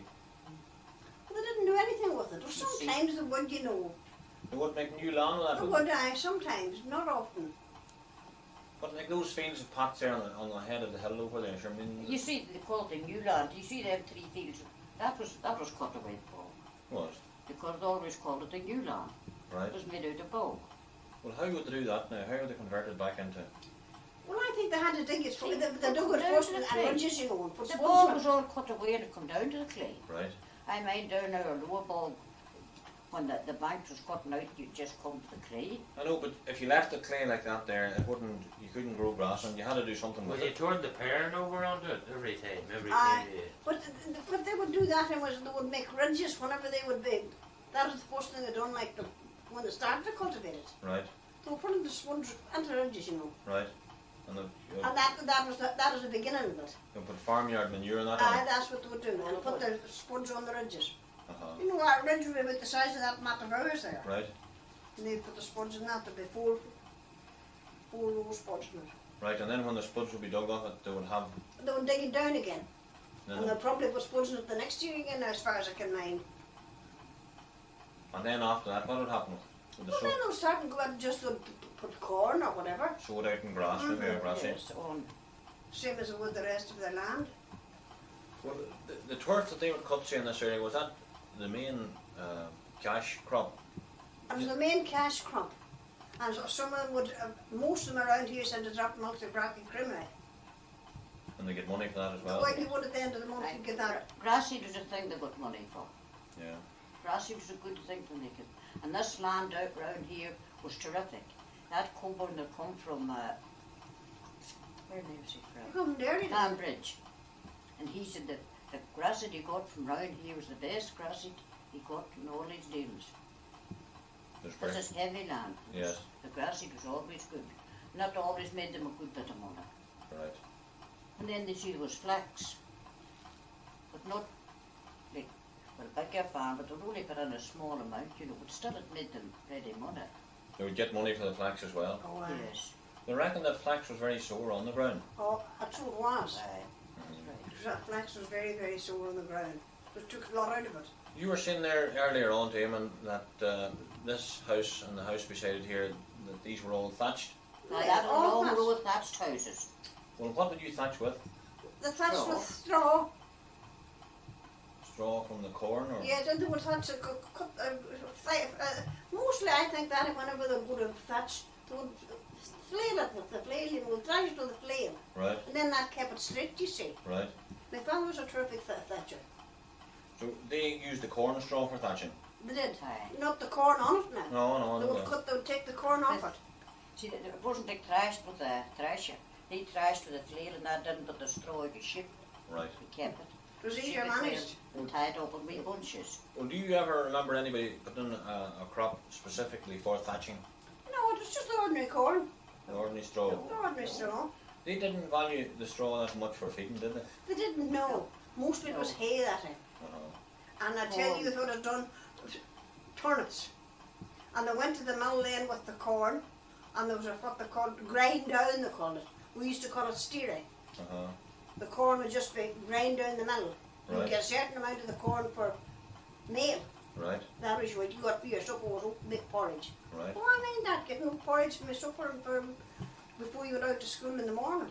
And then just the whole corn was ground up then and that was fed to the cattle. Right, You used to make big pots of gruel. right. You put on and boil it. And then you'd cut turnips, or we used to have a kale cutter. You'd put over, give the cows big buckets of this gruel and turnips, or gruel and kale. Right. And when you went to milk, that's what you give them. Every cow got a bucket of turnips and gruel. Well, that turnip cutter, was it the blade of a scythe just that you used? No, no, no. Special? We had a turnip cutter. Well, was it that is Yeah, special? yeah. What's that? There was a thing on the side of it like that there with a whole lot of wee. Now it'd be thicker than my thumb, There'd be teeth on it. like a wee teeth on it. You turn it round and round. And it'd grind the turnips. Oh, And we had a kale cutter. With a thing for cutting kale for the pigs. It was like near like the blade of the side. There was Right. two blades, and there's like a trough. You put the kale in it, and you twist it round. and Do you put see the that? kale up. You see that over there? uh-huh. You'd hardly see this side of it here. Well, I got that cut with a kale cutter. You did? I was sitting on the handle of it, you see, swinging myself round and round, and the knife come down. I wonder what would be the thing that you call a mulcher? No, they call it the kale cutter. Maybe that was the right name, but they called it a kale cutter. You mentioned now that you had taken part in all of these jobs. Were the women work at that as well as the men? Oh, Oh, definitely. definitely. I mean, that was the woman that milked the cows, and it was the woman that fed the pigs, and she bladed the kale, and she cut the turnips. And she would work with the corn. Oh, definitely. Roddy Gormley's mother, Lizzie, and Kitty, that was Kitty McMahon's job, was slicing the turnips. They sliced them with the slicer. Right. And Roddy's mother there, she was the greatest maker of bread in the whole parish. And this is the other job, of course, the woman would be making, Oh, why they all had big bread making bread as well. and boiling spuds. I mean, that time there's no bread men going round. You Oh, might no, get a no. loaf for Sunday. No, but no, there's she's no- not. And the woman would work on the bog as well. Oh, yes. Oh. How long would you be in the bog now there on an average, when you were young girls? Well, I mean the longest time ever I was in the bog, it was filming the turf, it was 22 days. 3 weeks. And then you'd spread them and reckon But then there was a couple of people that were sick and that and went. And if you wouldn't be asked to go, you'd be raging. That'd be a real crack, you see. They'd be home And again. down in our lower bog down there, that would be maybe 7 or 8 spades on that, and every girl would be on it, like every spade had a girl on it. That's right. There were Oh, 3 on a spade. Aye, and every week you dinner brought out to you. Nelly would bring us to our dinner and everybody else that was in the bog with the dinner. And how would they divide up now on the spade? What they called the spade? Daddy cut, and I felled, and whoever had wheel. some of the Joan or some of the ones. Someone would swap round. And you start fairly early in the morning. Oh, I'll tell you that, and there's a train going up there, we call it the 9 train on Carmen Station. And the morning you went on Carmen's on the bank at 9 o'clock. You were very late. And when you had that done, there was a train went down a lot of the time, and wasn't it 8 o'clock nearly Aye, and straight down the evening. in the evening. That was your time for putting, and if there's a bit of a flu in the bank and water, you had to finish it. It was a long day's work. Oh, and hard And work, to be strenuous. killed now, but the many days in the bog, when I say, when the corn started to be sowed, I had to carry the corn to the fiddle. Right. And from that to the last penny is dug in October, I'd hardly been in the house. No. Well- carried the corn, then you cut spuds and dropped them and went to the bog, and then you thumbed turnips and tied grassy and lopped hay and That's right. tied Rake corn, hay. fork corn and galled potatoes. Half a dozen the whole You day. mentioned the fiddle there in passing. Would there be one man in each locality had a fiddle, or was there? Farmer out there was the first man got a fiddle. And he fiddled for My everything? father sewed No, out he of a didn't. sheet. That's right, I My remember. father sewed out of a white sheet. That's what I was telling them here about them. My father now he says himself, he was in the third class of school. Right. But the men used to come here and they'd say to them, Johnny, I have a piece of ground and 4 packs of flax. Will you come and measure it for me? And he could go and he'd measure that piece of ground, I would step it. step it and measure it. That's And right. he'd take his sheet and sew it. And he wouldn't have one seed left and he wouldn't be a seed short. Now, could any of the young fellas do that now? There wouldn't, those kind of skills don't Hey. exist anymore. Well, he could do that. And I mean, like all the men round used to come to him and ask him how, and he could do it exactly. Well, that is from having done it so often. Because that was it. There was no other way. And as well as that, they knew the size of the fields, you see, because sure. they'd been harvesting for so long. Exactly. As in, he sewed it out of his sheet with his hand. And that was the thing, and the woman would have an awful nice white sheet. Oh, aye. You'd have an awful nice white clean sheet to go out. And the men all sewed out the sheets and they vying with the whitest sheet. They Sewing would. the corn. Oh, aye. That was a great thing. It was all corn like, at that time. Oh, aye, corn and grassy. They had to sow the grassy too. And the flax. And the hay was cut far later than the year than it is now. Oh. But the grassy was cut at the end of July. Uh-huh. Then you'd be finished it. It was common enough there now to be handsick and hay at the 15th of August. Well, they would surely. They would surely. So if it's a broken year, it'd be later than that. How would they bring the handshakings into the haggard? Oh, they used to, Kyle up there had a hay cart. That's right, the one that there's a pointer on it. Ah, that's Get right. the lead of it. Uh-huh. You'd leave it up because Oh. But I seem to remember them taking them in, pulling them in with a chain. They just Aye, pull them aye, on the that's road. right. Mm. That's if you're bound it on the field it was under, you see. Right, If you had to come on the road with that, you couldn't do that. right. If you were Well, where? putting the hay on the middle, you could draw it on like that with a chain. That's right. But how many of those handshakings would you put in a pig? Usually about 10. Aye, 10 or 11. But there were some people you seen them with one for count. That's right. There was people even let on Jack Ward over there. He used to live, and the stacks of corn, you see. Right. And Many you how had. many see. you had, you see, it wasn't how much corn you had, it was the amount of stacks you had. That's right. And they would put about 10 in each one. And 10 was the usual now with the men about. Not now for corn. Where was your, not for corn, no? No, How many no. lumps would you have in a stack of corn? I'd say 5 or 6. 5 now, you'd be But very you've got to be according to the size of the lump. That's right. And the size of the sheaves too. That's And so. Sometimes the corn itself would be longer, sometimes it would be Aye. short. Oh, well, if your sticks wouldn't be that height, and then there'd be ones nearly Well, where was your hanger? Did you have a joint? There behind there. there, round behind That's our that. hanging behind there. Well, The hay was up along like that. We used to still 3 or 4 pegs of hay up along there in a row. And then the corners on there behind the barn. well, did each house here in Wardstown have a haggard or did they have a joint? Aye. No, they had their own hanger. Their own See hanger? that there behind Patsy's old house? Yes. That was their hangar. That's Right. what And down there, where that hay shed is now, that was that's theirs. where the corn was. Right. That was theirs. The farmer, he usually had the hay in that, You would leave it in the meadow. and down at the fall there, down at the foot of the lane. You built the pigs there. You would. That's right. Well, was there some specific person for building in each family or would they combine there? No, No, my father was the farmer, Manny's father was never good. He would build the airport. John was a good builder. John could build. But Mickey wasn't a good builder. But the 3 families or 4 or 5 families they would join for that kind of a. Oh, they're joined at the work, sure. Oh, would surely. It would be cutting corn again, and spuds would be 3 or 4 families One together. man would be good at building and somebody else would be good at forking. That's it. God, that was time. I know. You know, the people were poor that time and they hadn't very much of this world's good. But they were a far happier race of people. Oh, they were happy only. They were happy in their work. They They were were content. indeed. And they took a great pride. I seen my father, if he seen a stalk of corn growing on the ditch, he'd tell us, don't go in there to look that, you see if there's thistles or anything. And they were iron it. He'd go and take off his cap and pull them out, you see that had been, and making rows of sticks. You'd have a nice straight row of sticks That's right. along the road. And you Like. had to gather the heads of the Oh. feet. Oh, no. As a roast sticks would have to be straight. That's right. And the laps, even when they were lapping. Oh yes. You see them cutting the silage there now. Half the silage is blowing all over the field. Nobody worries a thing about it. Oh. But when Well, they it was must now, and sure I made that, and when they used to go to cut corn, the men went and opened it with a scythe. oh, You would never do now the step into it and oh, drive away. drive it. No, there's none of that now. They weren't a bit worried about I'll it. tell you another thing used to be done to them. Daddy would nearly be the first would go to the mill. The farmer had an engine at the time, and now I don't mind our own having to thrash the corn with a blade. But the farmer had an engine up there in the barn. It's not there now, isn't it? No, the farms are there, I think. That was sold to the hands. And Daddy would always go first to the mill, or whoever went first. If we didn't go, but as soon as you come to the mill, everybody got a bucket of meal. He made. And Daddy would always give the coils one and the Larry's ones. And if there were people that hadn't much, and you'd go in and share with them. That's it for porridge. Aye, sure. That's right.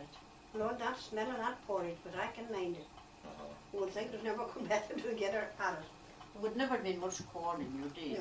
No. Oh, there was. I remember walking at the corn and cutting it with a scythe and lifting it and stooping it and opening it all and stacking it. And I remember the binder, of course. In fact, I saw a binder cutting just even before yesterday in there. What are they Corn? cutting? Corn. Why would you? Corn, wouldn't they? I'm telling you, a field of corn down now beside James Care's. Sure, they're right, Peter. Well, now he has it cut. He might have put it in, you see, to clean up a field too. Aye. And he had a lot of grass. He must have sown grass seed along with it. Oh, aye, the grass had to be sold along with the corn. That's right. But now when you'd have the haggard, when you'd have all the peaks and the corn stack, when you'd have them all in, how long would you leave them before they'd be thatched? Oh, you thatch them immediately, thatch them immediately. immediately. Would you? And you had to twist the ropes. There used to be another, up there in our car house.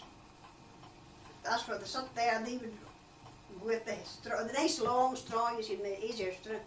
And we'd go down there and we'd have a chair, and you put the rope on through the top of the chair, You twist away. twist away and went on down there. That's right. There might be a second chair even pulled in. It was going to be very long. Oh, aye. But would you not? Did you not put up the peaks and the stacks, and you put a light rope over them at the start? Oh, no.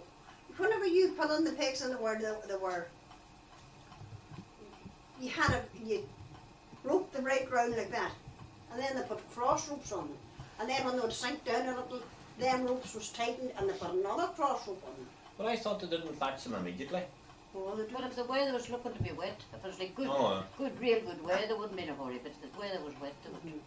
And the fellow used to grind whenever he did the corn stacks, they'd pull that up like that, you know. That's right. Across like that. Right. That was the easing. That's right. And he used to grind with a knife That's right. and even that round. They And used they would lovely neat to cut it round with a knife. they used to have some of them would clip them with hedge clippers. No, When my that- father used to kill pigs, he'd a butcher knife. And they would poke them in to make sure they had their. Oh, aye. Yes, that's right. I was telling you the story about John Donaghy, come up the lane, and was a particular man on that lane, and he was very fond of putting in props. Yes. You weren't good at building your stack, you see. Aye, you'd have to Dad prop had it of a 4 lane. crops, that's right. And John was going up to the end of the lane, and this man met him and he says, "What way did you come? Did you come up past Drum Manor Forest?" He was referring to this particular All the man, stakes. all the props that he had to his stack. But then the same thing applied to getting at the level, you know, coming into a nice point for the Yeah. corn stack. And for thatching it again, that is quite a skill as well, wasn't it? Oh, it was. My dad told me the family that Alright, tell that story. there was a music session in this house, you know. But come on a very wet, windy night. And this fella's went home with his fiddle. He just couldn't go any further. And he got to this house. There was like 2 spints in it like ourselves. And he knocked on the door. Oh, they noticed that you couldn't get in here to stay the night. So the priest heard us, 2 girls keeping a man. But he insisted, well, she says, if you have to stay, make yourself useful. And she went out and got a walk of hay. Now she says, he's a trap, when you'll twist this rope, she said, the hay might be blown away. Yes. So she sat at the fire, let out the hay, and when you got the length of the door with the rope, she banged the door over. And Locked it. so he took out his fiddle and played this tune, and that's what he called it. The girl was too smart for the fiddler. A darn good story. It was a good way of getting them out. Wasn't that with the idea? She didn't want the rope, she got him out very handy this way. The spuds, they would be pitted in the fields too. Oh, Oh, aye. aye. And what would you cover them with? Rushes. Daddy used to, he would put rushes on the turf there. Lord, and they had to be gathered up as nice, to make a wee track in the ground for it. And then we'd put, I just him like that. Right. And my man's father was very particular, he'd say, top them to the Top them to it. yes. There's no loose ones lying about. and Daddy would put rushes on them, and then he put clay on them, and then he put more rushes and more clay, that is to give out the frost. Right. He put the clay rushes on and then clay. Yes. And And then then more rushes and more clay. more clay. Uh-huh. And that would keep them perfectly That dry. would keep them perfectly dry. Well, they wouldn't open them in during bad frost in the winter time. Oh no, Oh no. no. But if there was a They're frost always- or anything coming, they'd always take them They're out. always wise, they would always have spuds in, you know. They would. And They thought corn and there's that. frost or snow coming, they'd take in a load of potatoes and have them. Daddy, so we put on a stack of corn, I think there's going to be a storm. That's right. They'll be stocking up always if there was a storm Oh, coming. there was. But you were talking about the thrashing there. Did they not thrash on the barn loft? They did. Well, I don't mind them thrashing much in our barn loft. Did they not thrash with a flail or something? The thrash, The flail, surely. surely. That's how a lot of people had a thrash. I mean, one of them was that Jim Ward, what, there was a bar, the bands They did. The colleague was moved up low without the McAnally's ones. But Jim Ward and Mickey Talbot was thrashing at Jeff Ward with two flails. Yes. They're going to be called as witnesses to us. You were there and seen the row. Yes. But Mickey Talbot, God, he says, very old-fashioned now to tell that we're thrashing with that flail. Oh, he says, we just couldn't say we're thrashing in that district.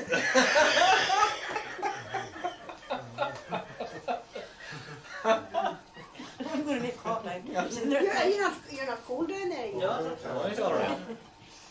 But when the thrashing, when the corn and all would be finished, they would they'd have a dance then on the barn loft. The night That'll the harvest. night the corn would be finished cutting, they called that the churn. Yes. The night, a lot of people would have a dance that night, Uh huh. the churn. And there'll be different ones then in different houses. Oh, Oh, aye. I sure. Every house would have a dance. Well, Had you used dances here? Eh? Had you got Oh, dances never here? had yours. I might dance, and that would be a dance like our barn and theirs, like there's a good floor in them that time, and there'd always be a dance to flax pole, Mm-hmm. or something with flax spread. Right. Well, that'd be a great thing, flax pole dances. Mm-hmm. I hear kids here, Uncle Paddy's wife there, oh, Kyle's barn and Davy King's, all, like the people all mixed that in, there was no difference, like Right. Right. everybody went. Who was the main musicians at them? There'd just be a couple of fellows who played accordion, maybe an old fellow with a fiddle. Barney Allen was a great man for the. McCallan. Barney Barney But McCallan. they knows the thing is a band that time now, just a Oh, couple no. of fellows playing. You'd go to a dance and some fellow from the wood would be. That was it now. And if the accordion player wasn't there, maybe somebody would lilt for the dancer.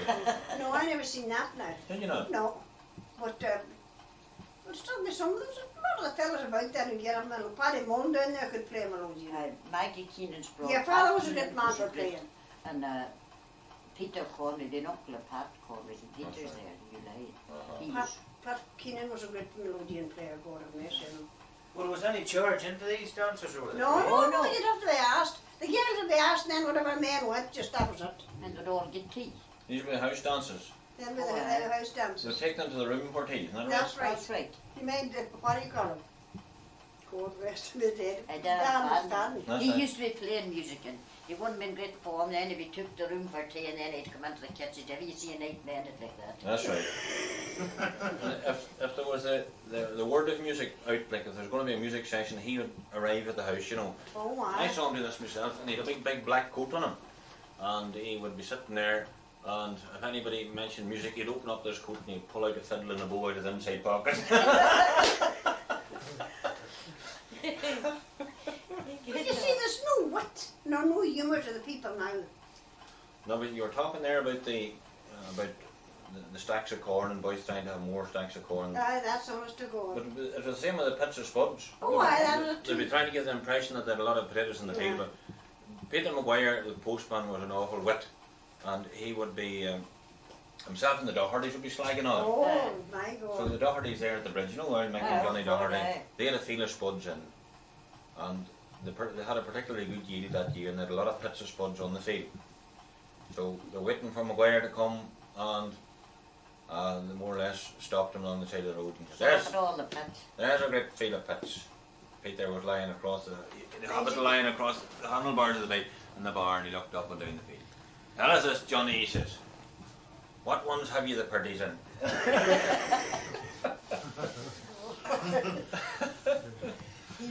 You mind the dog for this?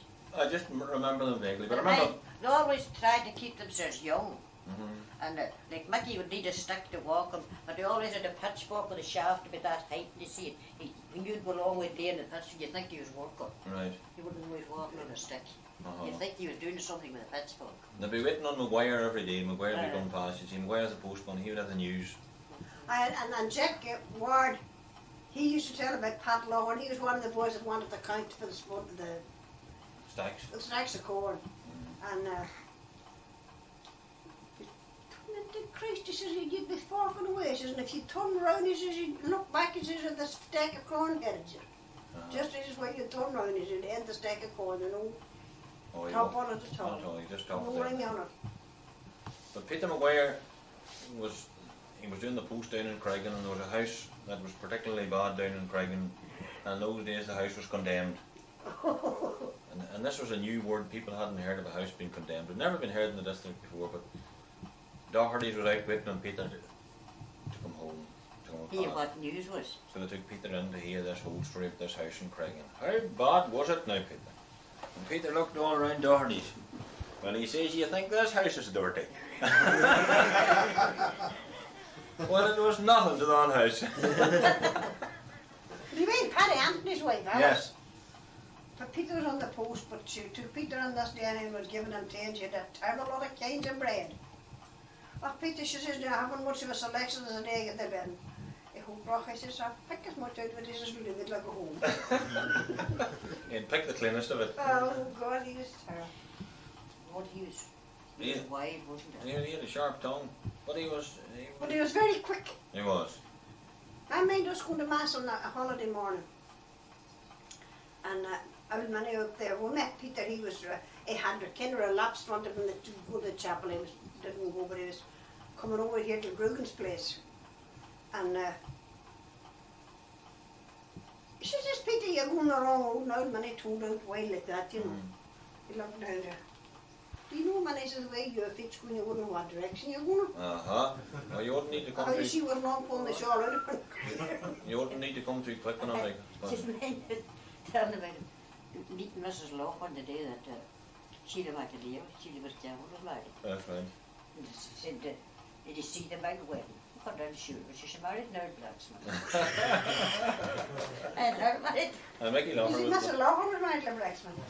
because boys, oh, it could cut you off at the bone. I could indeed. Oh, But travelling, you're talking about walking to the chapel there. Like, how far is it from here to Carrickmore now? 3 miles. 3 just to miles. cost 1 hour. Walking to the. Took us Yes. 1 hour to walk from here to the chapel. And you'd be up early in the morning and away. Yes, 8 o'clock. We Well, left here, we we always wouldn't. went to 9 o'clock mass.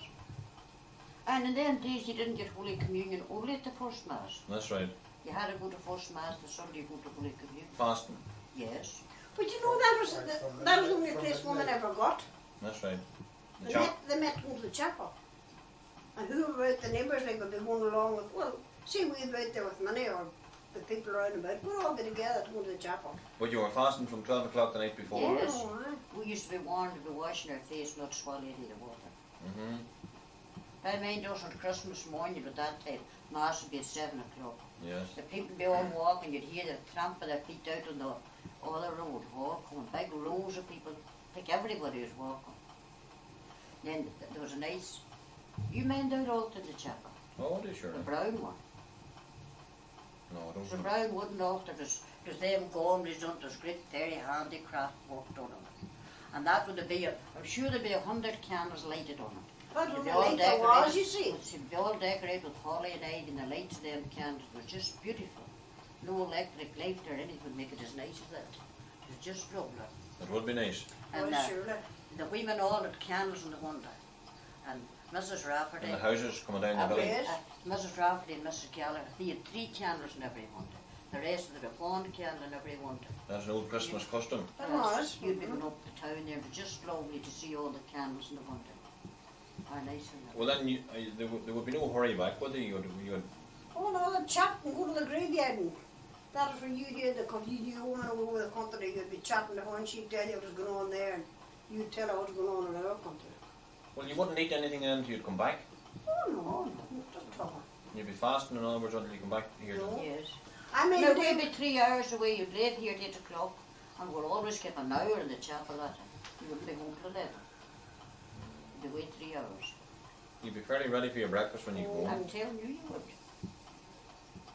But see, that was the way of it. You didn't think of it. no. And then if there were devotions in the evening again, you went back again. Yes. And you went to the October devotions as well. We did. We went to the two devotions when we walked. You'd come into the pretty field as a rule ladder, and you'd wipe your shoes now and you'd go to the October devotions and you made 10. You had to make 10 devotions, 10 visits to the chapel. That's right. And if you, when that was done then, you went there to confession and communion. But again, there'll be a crowd of people walking. Oh, everybody was Everybody. walking. Very few people at the bicycle. I mean the coils down there. You know where the Brannigan's house is down Yes. there, you know, Mickey the butcher there. Yes. Well, they always went with their ones. And they used to come up in the evening and they would say, I want to know if there's any use, they always called it the rosary. Any use go to the rosary. And then they'd go carrying them out. Need to see them now walking. There wouldn't be too many fit to walk to Carrickmore now.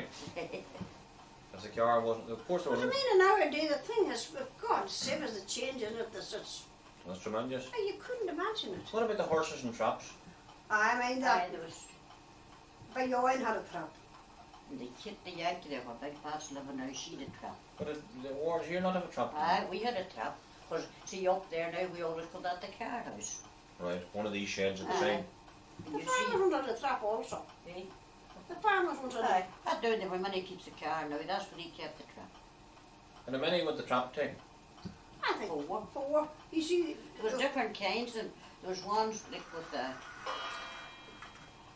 seat in the front and the seat in the back. Right. And then there's on called the side cars, there's two, so you'd be facing outwards, and then there'd be a place in the front you call the dicky, where the man that drove the horse. sat in the Uncle dicky.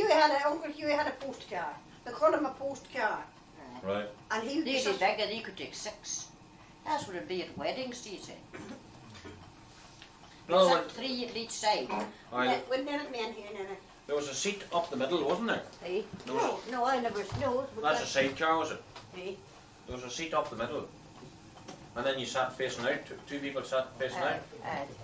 But there was only the 2 to the side, and there was no middle one. Right. There's a place in the front you call the dicky. The Right. driver sat on the dicky. Right. To drove the horse. Well, it'd take a good horse like to take 5 or 6 people, wouldn't it? Oh, God, surely. Would they have to walk the hills there? That's what was at weddings in them days. Well, would that be the same horse as you That's done the something we farm never work seen with? before. Yeah, that's right. No, well, there'll be men with There was the dicky of Uncle Huey's post car. It was. Yes. That's what he sat on. He sat on that. And he had again a seat inside He had a it. seat on that, and he sat on that.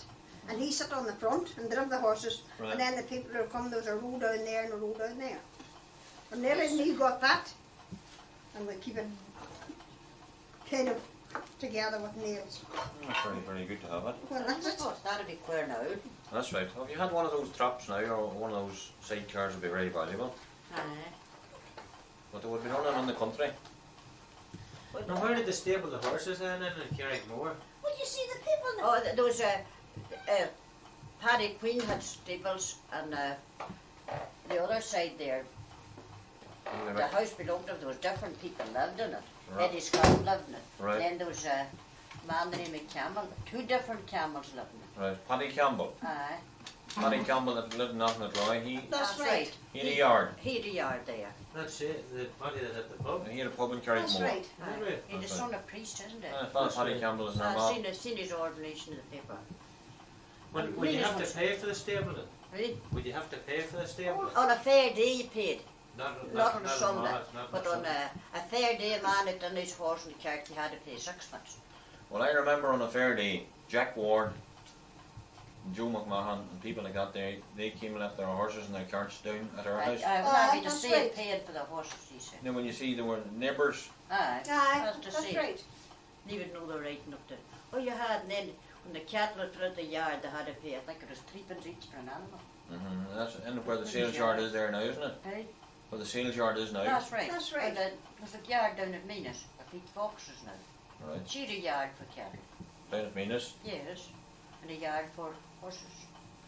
You paid 6 months for your horse when you're there in the fair. And the pigs were they were sold in carts there up Yeah. How long were they just been in front of properties and on Camels. front of camels? There'd be a row of carts Two there rows of carts there. facing out. Then men that were going to buy, they'd go around all the cats to see. And they covered it with a big rope. Well, the fair day itself was a big occasion, wasn't it? Oh Lord, it was the Highland Fair. When was it? That was on the 19th, was on the 19th and 19th of November, the 19th of May was a high-end fair to 6 Mile Cross. and if you're going out to hire, you'd have to hire for 6 months. Well, when was the herring fair? Was there a herring fair in Carrickmore? No. And there was, but some it never developed much of the Carmen, same like the Carmen last Friday in May and the last Friday in November, but never was as big as 6 Mile Cross. 6 Mile Cross was a very big high-end fair. Right. And then the 12th, the Saturday news, the 12th of November was the high-end market in Noma. Right. Well, as well as the people that would be hiring fellas to work, like for ordinary people who had no business to do, it was an occasion to be out. There was Oh, aye, everybody went to the You Highland see, Fair. a lot of things like shooting galleries, you know, and all things like that on the high-end fair. And people singing on the street, you know, Swing playing boats music and and all men that. singing and selling ballads and things like that. So it was a great occasion, almost like Hey? it was like a sports day there. It Or was surely. We used to still go to the Highland We Fair. always Everybody went. would go to the Highland Fair. young people and everything. Everybody, young Everybody and went. old, all went to the Highland Fair. And the stalls would all be along the streets as Oh, well, that's- wouldn't All all that on the used to street. be- They'd be selling apples and oranges and fruit and old boys going round singing and begging pennies. And like, what about the cattle? Hey? The cattle would have to do. You have to drive the cattle to the fair. The cattle would be along the sides of the street too. I remember the horses. They would walk the horses or run the horses up and down the street. That's right. And there was much horses though on Carmen.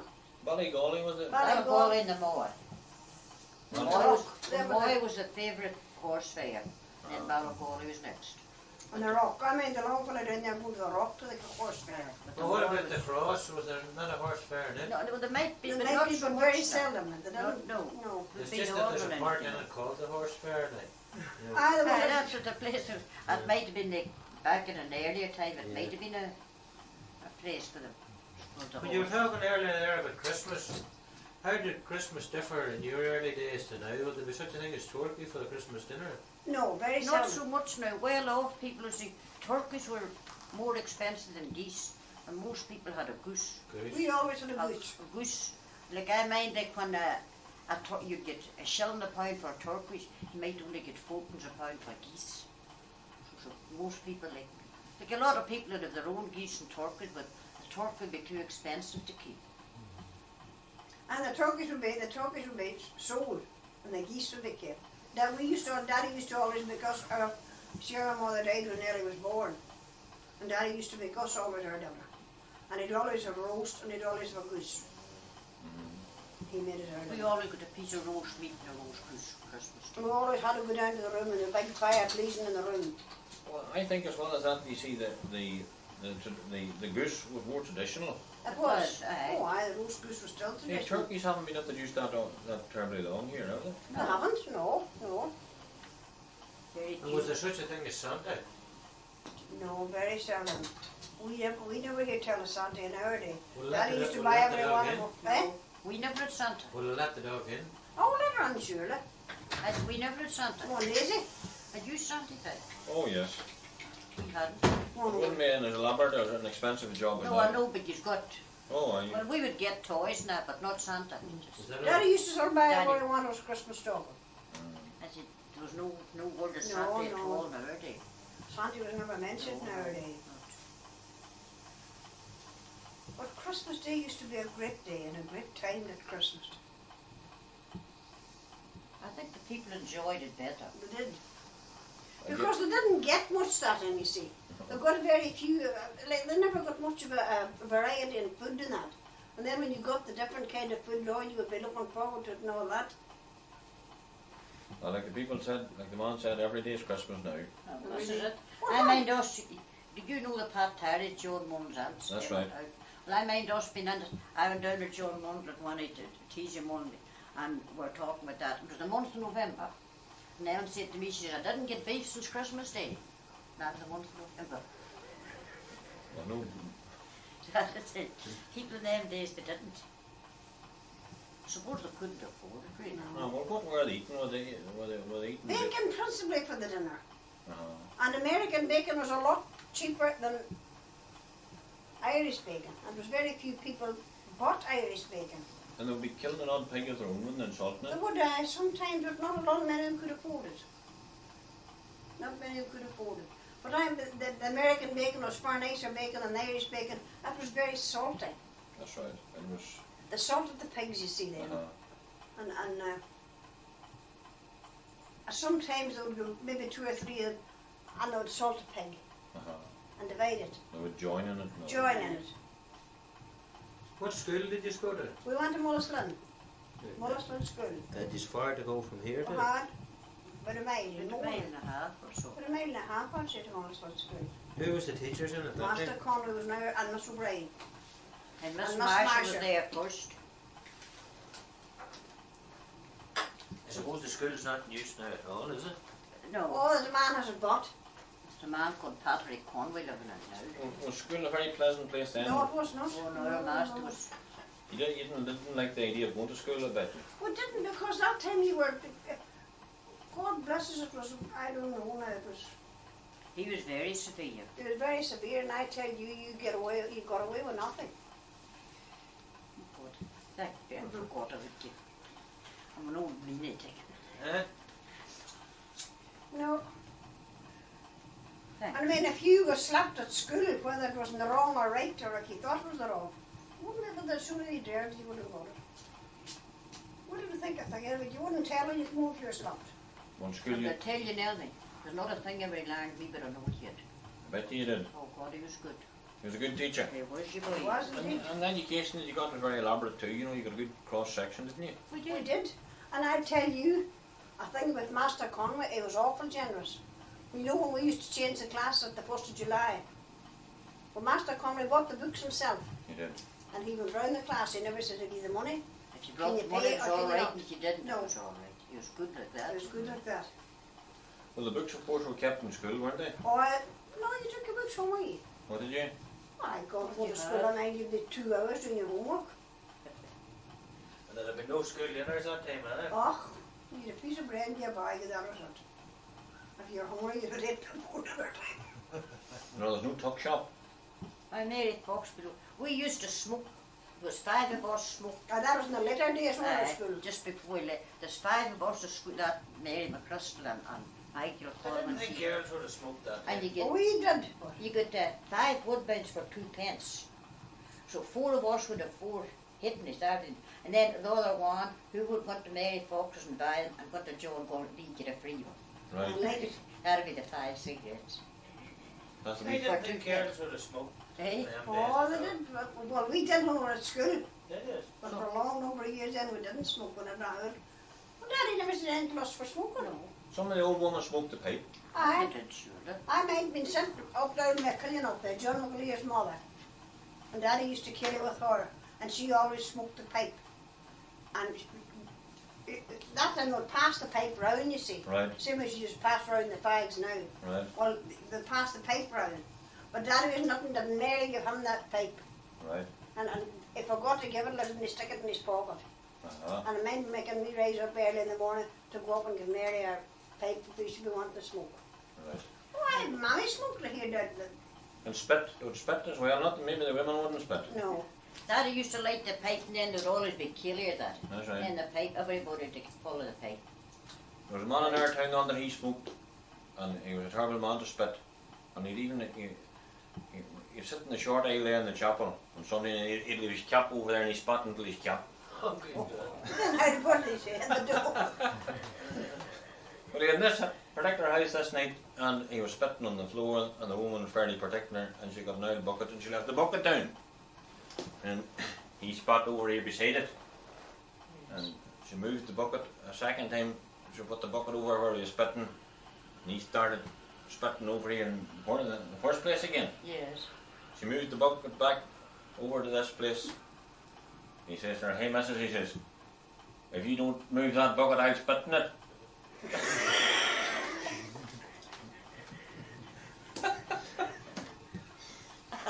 But the woman didn't spit. Eh? The woman wouldn't spit when there's No, I smoke. never did. No. Well, they wouldn't, you just don't have to. That used to be a custom at the wakes, do you mind? When they Yes. used to get the white pipes. That's right, there's always smoke. Everybody was supposed to You're give some of supposed the to pipe. get pull of the paper. I mind us doing it. Everybody was supposed to. You're Well, the supposed to. teacher wouldn't have knew you were smoking at school, would Eh? it? Oh, The teacher? for God's sake, you'd be killed if you were found out That's smoking. right, He didn't smoke, no. Eh? He did. Master. He did. He did. Did he? But He he never never s- smoked in school. No, don't even mind the smoke. No, I don't think that's one on me either. He smoked pretty heavy. No, Mr. Brown never smoked. Oh no, she wouldn't smoke. No, Mr. Brown didn't smoke. Miss Marshall's, when we went to school first, you know, when the Marshalls met, Yes. Rose Marshall taught. But before I went to school, Kit Lawhorn taught in the school. You know. That's right, Pat Lawhorn's sister. Aye, she taught in it.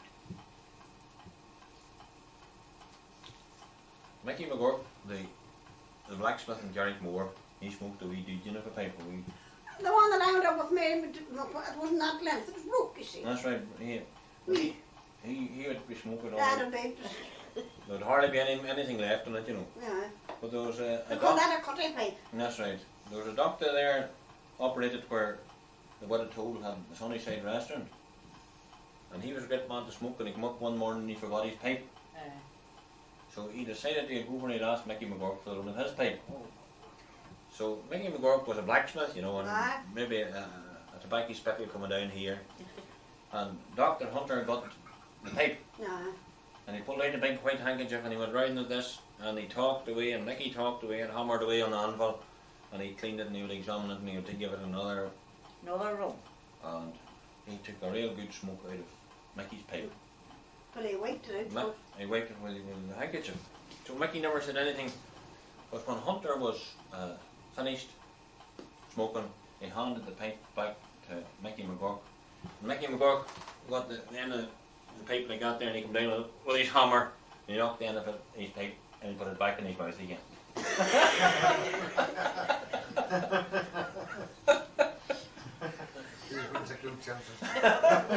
Not let them see the way of it. He didn't bother with the handkerchief, he did it the easy way.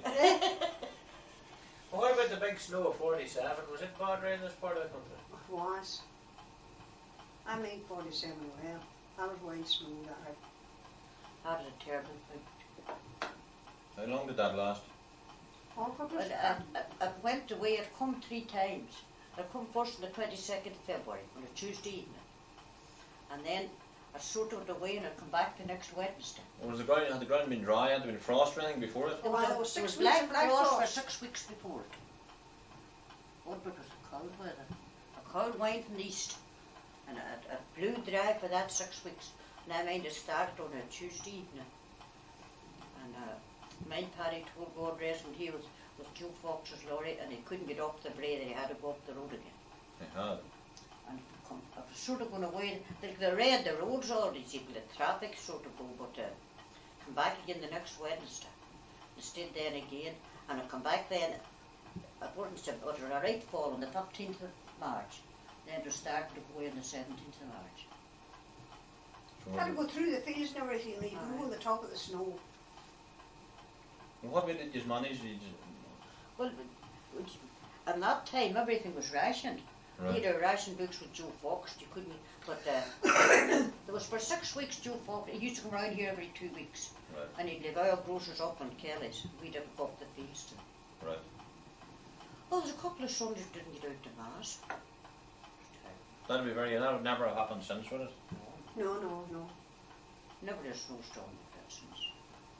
It was a pretty bad one in 1963, was it? Aye, but there was a bad one there. Do you remember the Sunday that Father Tracy didn't get to Craig a few years ago there? Aye. Aye, we didn't get out that Sunday either. Like that, only one went from about here. Wow. Well, you talked about clearing the roads. What way would they clear the roads then? Shovels, the men went out with the shovels, spades, No, all and the brush.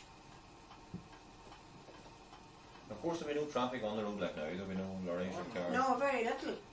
But there was tractors on the road, Adam. You see, there was all tractors going around, Adam. Or could the tractor make it?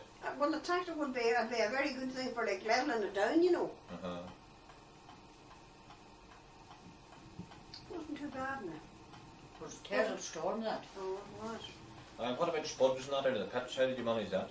Well, a lot of spuds was fleeced. A lot of spuds A lot of did. spuds went to Lowe's. The side of the pit next to east one were all bad. You see, that's why Daddy would put the The extra in Russia. yeah, Oh, we had a lot of ones lost. A lot of people had. If you open the pit at all, then the whole pit. oh, that was it. That's right. See, if the frost had to come after the snow would have saved them. It should have come this hard frost. First of Just all. a bare hard And A then black hard frost. it went into the ground. But you know, black frost, it just dries everything up and they get it. Well, there's a lot of spuds lost that year. Well then, what about making bread? At least you'd have the ability to make bread then. It wouldn't be, you wouldn't be dependent on the bread man. Oh, not at Oh, all. no. Joe Fox used to, or old PJ Fox from down here, we get one loaf maybe in a week. If there's somebody coming on Sunday, make it up on Saturday. And you call that the shop bread? Yes. But white bread. White bread? White bread they call it. Daddy always referred to loaf bread as white bread. Uh-huh. And they get it as, oh, if you give Daddy white loaf bread twice after already, he'd be sick of it. Well, was it all homemade bread then the rest of the time? Oh yes, All of the course, time. all the time. And then we used to make oat bread No, on the griddle. on the What griddle about of the bread? fire. Front of the fire. What about pretty pudding? Did you make that? Oh, we did, yes. They'll make it. No, we don't make it now. There's nobody, only the two of us who don't make it. But No, you can't do it very well on here either. well, some people can. Some people don't. Now, we never did make it on there. We used to have, we made it in the pot. The pot that we made the porridge in. And the sponge was peeled the night before. And they're mashed up with flour and salt.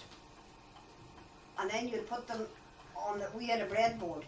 And you'd put them in that, and then it was covered mostly with a white poke. A And flour left bag sitting that there. they washed. It was left sitting there till the next morning. And when there's a good fire on, then you put on your pudding.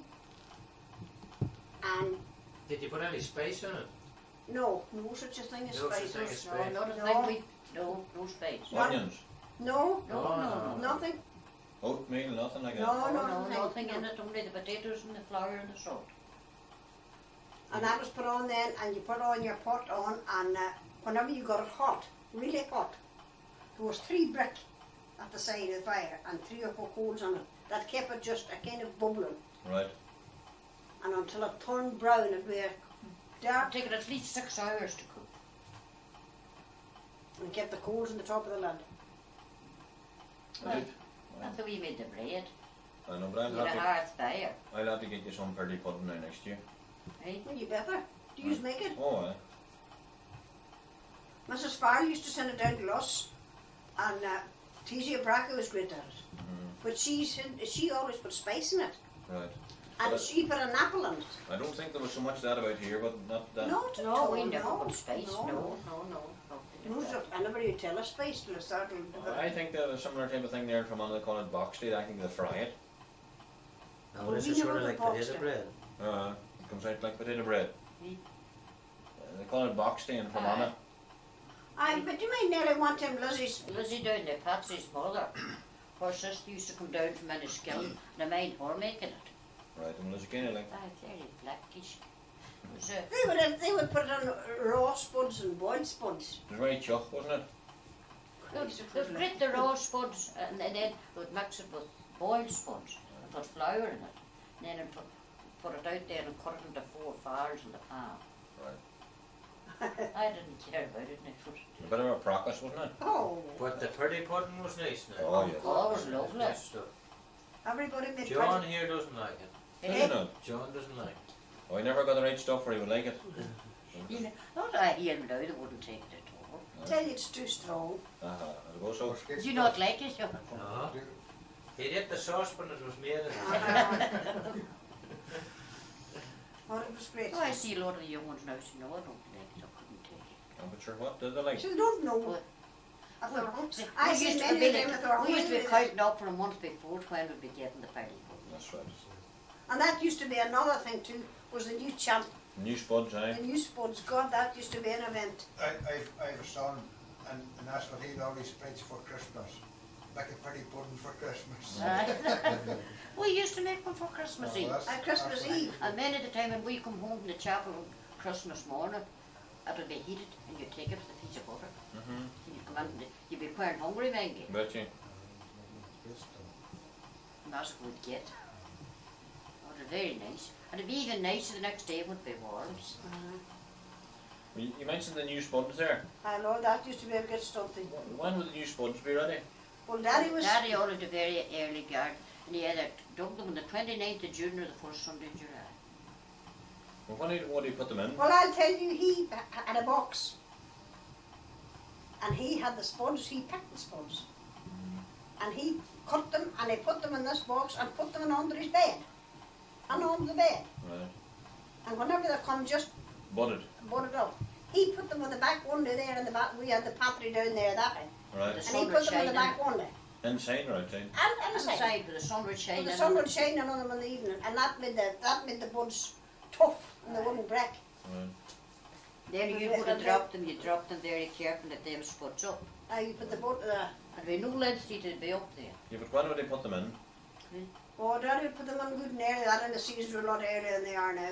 Was it not a tradition that they put them in, they put in some spuds on Good On Friday? Good Friday. Friday, that was, Daddy used to always put parties in on Good Friday. That's like if the weather was suitable. The only thing is, if you did that now, the frost would have them killed. That's. The frost would kill them now. Well, Daddy didn't kill them. More I seen Daddy with pretties. He had a whole lot of spuds in the little garden, that And I seen him, that was on the bonfire night, and the men who had them in the far park, in the blue park there as well. And they were blackened, they were as black as your top of that cooker. With frost on the bonfire night. Father Frank Ward used to tell us, he was a cousin of my father's, he was a curate in Caledon at the time. And of course he'd only wee short drills, he'd have spuds in very early. Right. And he'd this bit of a hair up. And before the sun would get up, him and the housekeeper would get up, everyone would then twist it round and knock the whole frost off. They would. And they used to light it with a fire. They put on a fire, smoke, Good smoky fire. a smoky fire, and that was to save them too. Well, that's what he would do. Wipe off the floors. You talked about the far park there. Did you have names on the fields? Oh, aye, everything nearly had a name. And these, would you use many of them names now? You still would use them, would you? Oh, we would.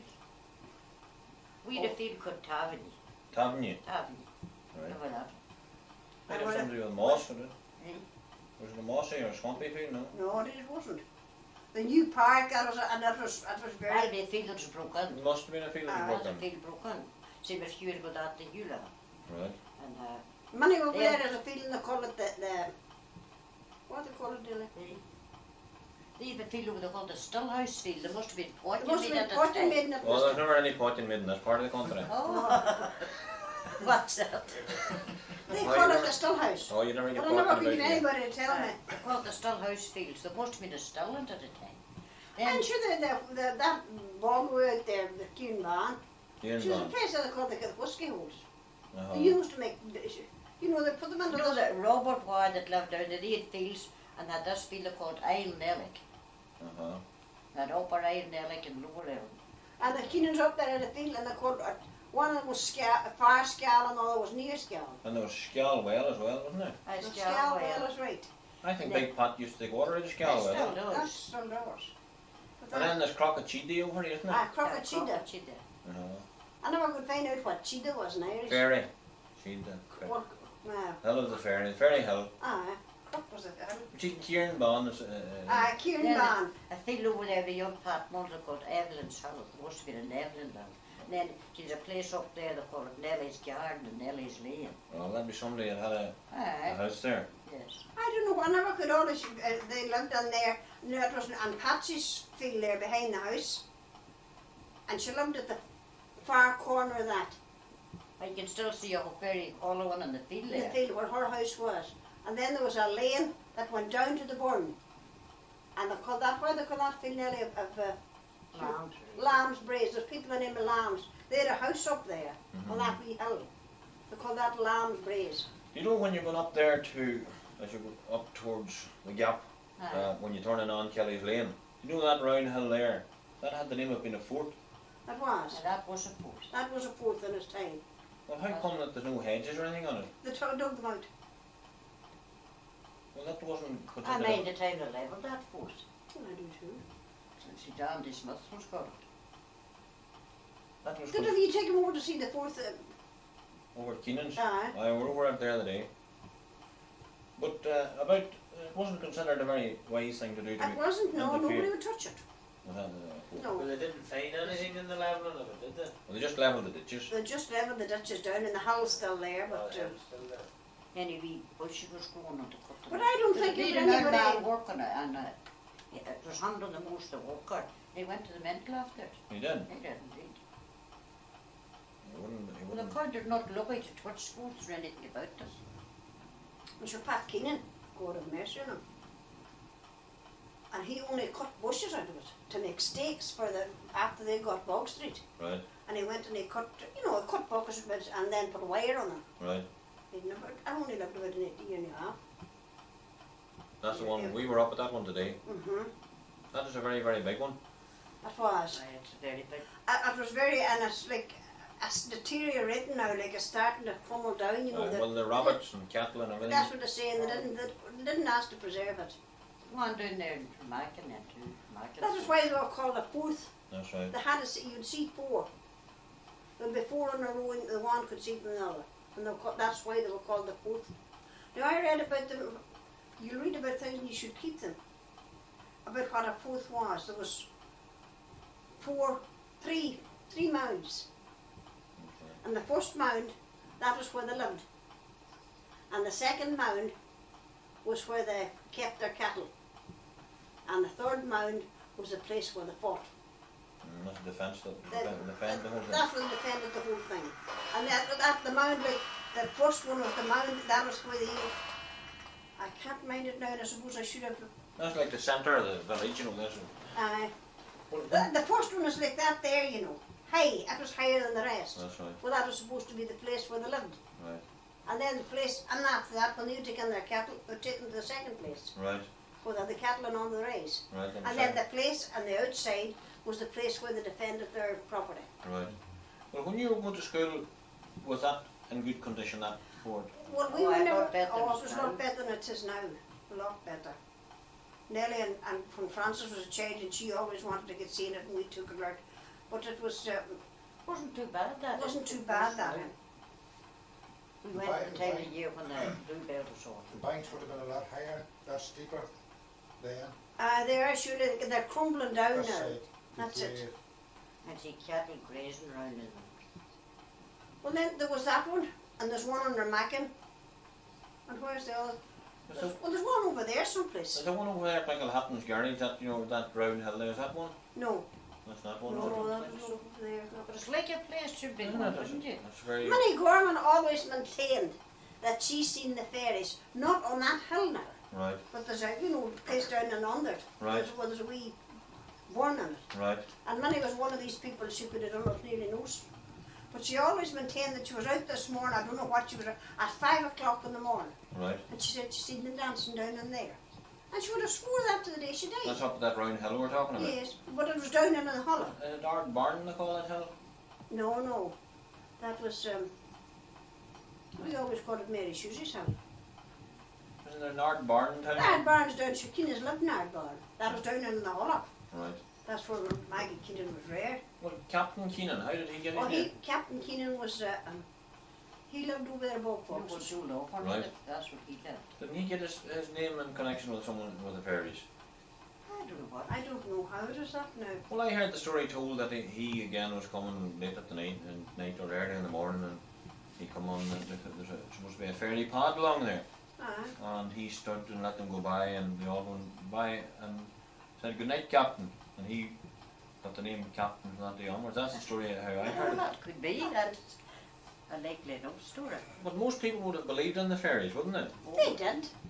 God rest Uncle Paddy, he thought. Yeah, if you said there was no fairies, Uncle Paddy would destroy you. And the Pat Terry's down there. Mm-hmm. Oh. Ellen Pat Terry could tell you more.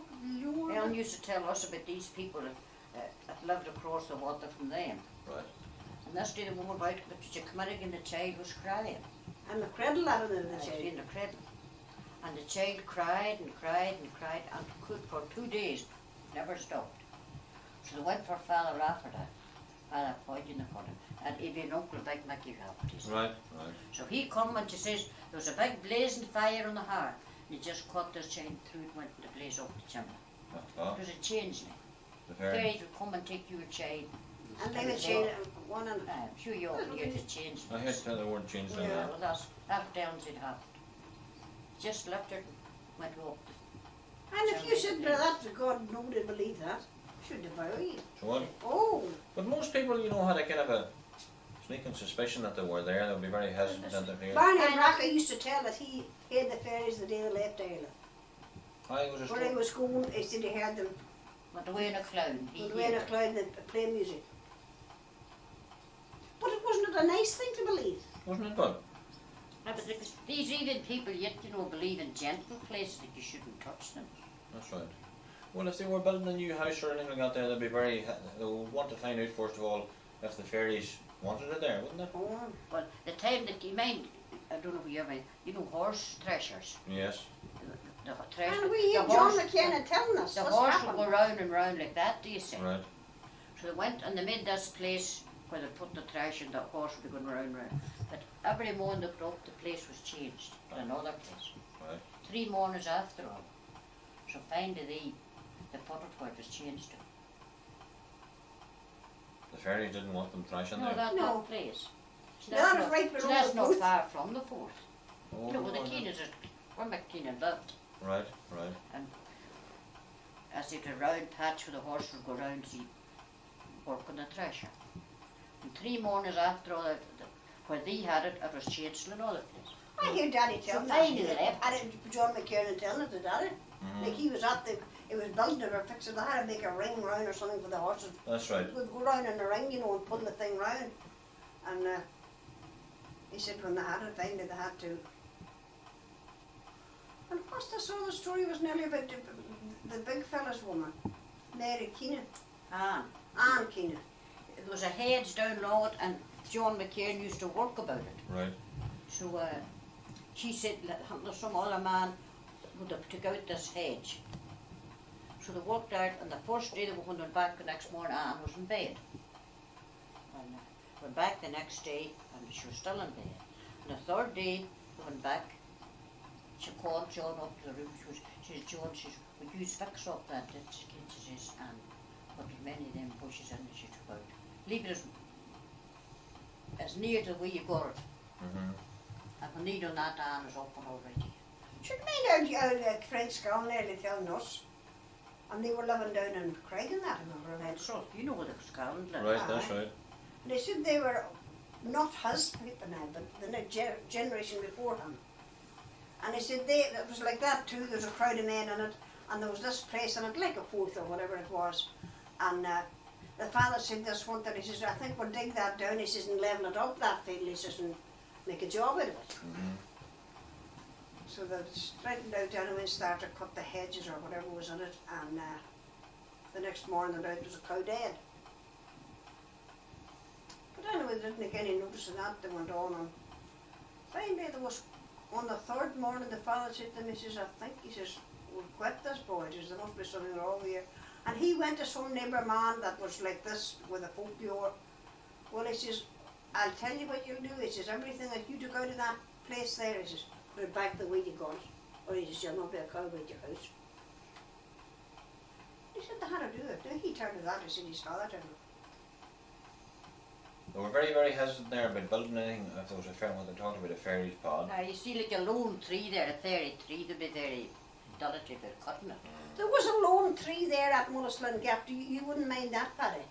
No, I wouldn't. No, you wouldn't mind it. But before that it was like, you know, where the road went round to Kales. Right. And the road come down here. Right. The road went to Mullislin's. It was like a triangle. You know, it used to be at the roads. Well, there was a bush grew there, a thorn bush. But Minnie Nulty, her father, said she minded Davy Gale setting it. Like she wasn't there anything wrong with it. But anyway, when they were tearing the road, I mind John McCartan got a message and tell it in Kelly's. But when the men come to this bush, you see that was the lone bush. Right. And they said to him, "What will we do with this bush? Will we take it out or what will we do?" Well, he says, you can do what you like with it, he says, but don't say I tell you to take it out. He says, I'm not telling you to take it out, he says, let it alone. But many not, he said, like she minded Davy Kale's setting it there and that. And they used to go that built up with clay, you know, they used to That's right. gather there, you know, and sit and talk on it. That's But right. it, like it wasn't a fairy. But if there were anywhere there was, It was still a lone tree. It was a lone tree, you see, and that they thought maybe there was something to it. But you mind that play, the Queen Ghost? that's right. Well, there's a lot. There seem to be a lot more ghosts in the country then than there are now. Aye. But the Cooning Ghost, Opinion. it was still going. I mean, there was something really about that because everybody went to see it. Well, it's well documented. They emigrated, went to America, and it followed them short to America. And I remember us reading that, an article about it. 5 Mile Town. That place is between 5 Mile Town and Rosslea. That's right. Aye, so up in there somewhere anyway. But like even you don't have to even have to go that far. Like lots of people believe that there were ghosts. You didn't have to travel very far until you came on a ghost. Well, the last night that we were in Hoynes, God rest Mary Hoynes, a great police didn't see Mary. But she was an invalid now. We used to go around and sit in the room with her around and her and me was sitting. She started telling me about all these ghosts. And I think it was 7 ghosts was from the corner of the road until 6 Mile Cross. 6 Mile Close. And she could tell me what all the ghosts were there, what made them be there, and everything about them. And she, if you said to that, she would destroy you. Well, no, you wouldn't need to contradict her. Was people believe in ghosts yet? Oh, of course there are. People will be afraid of ghosts. What would they be? Well, Right? Oh, God save us if you were here and mentioned that to Daddy, would devour He you. would destroy you for saying there's a ghost. evil spirits. Oh, well, they used to be that they would Well, they used to use that prayer for the mind after mass. That's right. All evil spirits are one that. Wander to the world. for the ruination of souls. Well, it would make us a cup of tea. Hands up who wants a cup. Cattle was wild there at the end of the war. That's right. That ended, and he said, well, he says he used all the money he had buying cattle and hunting it there. And just sunk to Overnight. that. Just overnight. Overnight went down, so they lost all, just the cattle, nothing, there was no price for There was anything. nothing for them. No. So they lost all the bit of money ever had. I made Daddy buying a cow in 6 Mile Cross Fair for milk. And he paid £32 for it. And the next year, this week, the slump come on. And he had to sell her because our milk was no good. She'd get plenty of milk, but like it was no Too late. too late. He sold her for £9. Things must have been awful tight Oh, at that they were, time. now, they were tough, that him. And it Would, was would hard many times. people have emigrated from this part of the Oh, country? should at have that time? God, sure. Our So whole then- family immigrated. Yeah. During the 30s, there was no place to go to in the 30s. Our first You could go sister, the road. her sister Mary, she was married before she left. She married a fella called McGinley down in McKillough. She left in 1928. And then our brother John went the next year in April.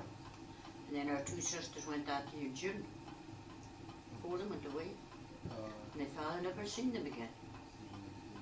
Because they had hard times there too. That's right. That's, Would be worse than that. Aye. Because last in 28 and then 29, and then once the 30 came in, Wall Street crashed down in 1930. That was That's it. right. Mhm. There's the banks and all closed. then, Ah, well, so that's what Nora said. She said there was people, girls worked in Canada that time. Now everyone's weren't too bad. But she said those girls worked to get a roof over their head and get their food. that's And right. Oh, they there are didn't people. Not a penny. Oh, No, there well, was no look about them, same as there is now. They can't do that kind of thing now. There's a place where you go and if they're maltreating you or anything like that, that's right. they have to. sure, back in the 30s, you couldn't get a shilling, never mind a pound. No. It was terrible hard times. But still, no, we survived. I mean, 1931 was a very bad year. It was very bad crops. Is that right? Oh, sport was a failure. People didn't hardly get their turf, and that was a hard one. Oh,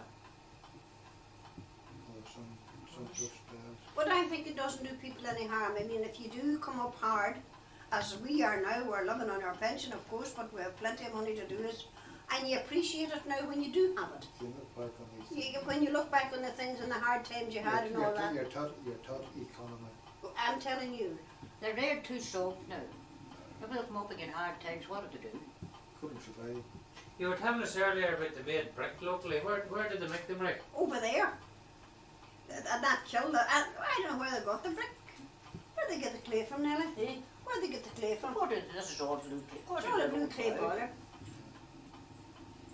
Now Paddy, of course they broke up the land, but there was a place up there where they built their barn and their house with it. The Grugans, the And Kellys. who was the man that made the brick?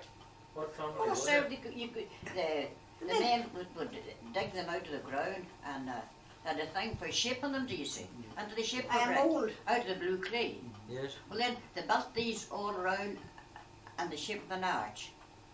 And then they would all in this. But they had to dry them first. They had to dry them hard, you know, before they wore them. And then well, there was a way of building them. Not everybody. There was some men could build Mind them. you, Paddy these Corn big- was a great And then farmer. they burned them for 3 days and 3 nights. You had to get the same heat to them.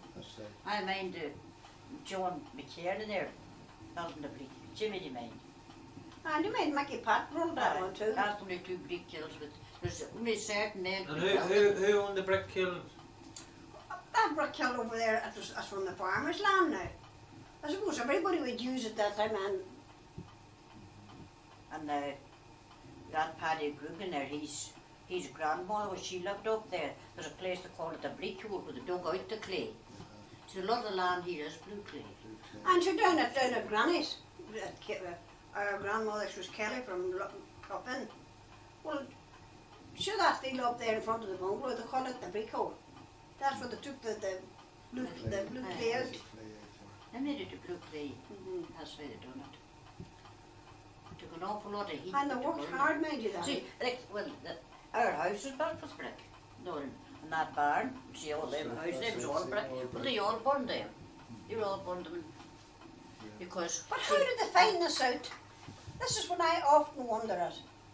now, And they would go at the time that they were put, you see, this is where we were put out here. see, We the belong to time of Brick. the evictions, do you see, the wards lived up on Braca. And the Now, good land. our great-grandfather was Huey Ward, and he was, all the Catholics was evicted, and the ward was took from that good land down and Braca down here. Where's Brackey now? Where's that? Braca, it's that's about 3 miles That's from in here. Bear Parish. Barapari. Mm-hmm. Yes. It's about 3 miles from here. When you go up there to Wallisland Gap, there's a road round there, about a mile round there, you're into Braca. And they were evicted to come down here. Well, the first thing they had to do is make themselves some kind of a house. And how did they find out that time? I often wondered. Who told them about it? I mean, when they wanted the roof of the house, that was the big stick. That's right. Well, they knew to go, and where the grass was wet, where the frost had no effect on it, that is where they got the. That's the roof to get a block on the ball. That's where they got the. That's where they got the tree. Oak timber. That's right. There's no, That's right. The dew wouldn't lie in any place with a block on the ball. That's the thing to do. That's how they found it out. I mean, our house was thatched after my father died. It was all, that's what they call the roof of this big thick stick. That's right. And then there was all the ones down, and then there's a wee fine which you call them wattles. That's right. And then these straws then. And they go to the walls and put the straws. straws then was put over the wattles, and then the thatch was put over that. That's right. And I made my father. Do you make it see all- that there? Look. the swords then held the columns. Do you see that there? Yes. That was dug out of the ball. That's a bog stick. The time that we made that used to be a room up there. That used to be our hen house. That used to be our hen house, but there was a room seeming in it at some time. Some of the older men, the wards, got married and they didn't agree with their wives. Yeah. And they closed that door and she got up there. Yeah. But that was at the top of the door. And Patsy And the time that we renovated the house, Patches his noises, it was as sound as the day it came out of the ball. And he said he wouldn't take it down. I said, I'll not take it down, he said, I'll put it on the top of that. So we still got it there. Oh, you couldn't put a nail in it. You couldn't put a nail in No, it. it's just hard. You wouldn't. You wouldn't. But I said, how did they find all that out? And they how probably did they... found out about the brick. Maybe some of the earlier houses were built to sod. What houses? Oh, I... Let's Maybe say, with, well, maybe with the fire hearth. Do you see that Could it before we be? renovated the house? You see that wall down there? Well, of course, it's not that wall or the one on the other side. But up that all length that of lead, see, wasn't mortar, it was blue clay, wasn't blue it? clay was on it. The time we renovated the And house. I'd say when they were evicted first down here, they just had to build sod houses. That's Mhm. that's right. But Some- the ranches they were get Then a- maybe where the something hearth like was, that. it maybe they found out that it baked hard. You know, Aye, they like must have that. done something. Something like that to find it out. Maybe found out But they that. must have found it out themselves. That's right, they would have. Hmm. Well, you know, Irish want quick to learn, you know, Oh, quick to the learn. intelligence of the world is in Ireland. That's right, quick to learn. They are indeed. They have to be. And I tell you the thing about the Irishmen of those days, they were hard workers. And even they didn't know whether it was going to be a success or not, they would try it. That's right, They were venturesome.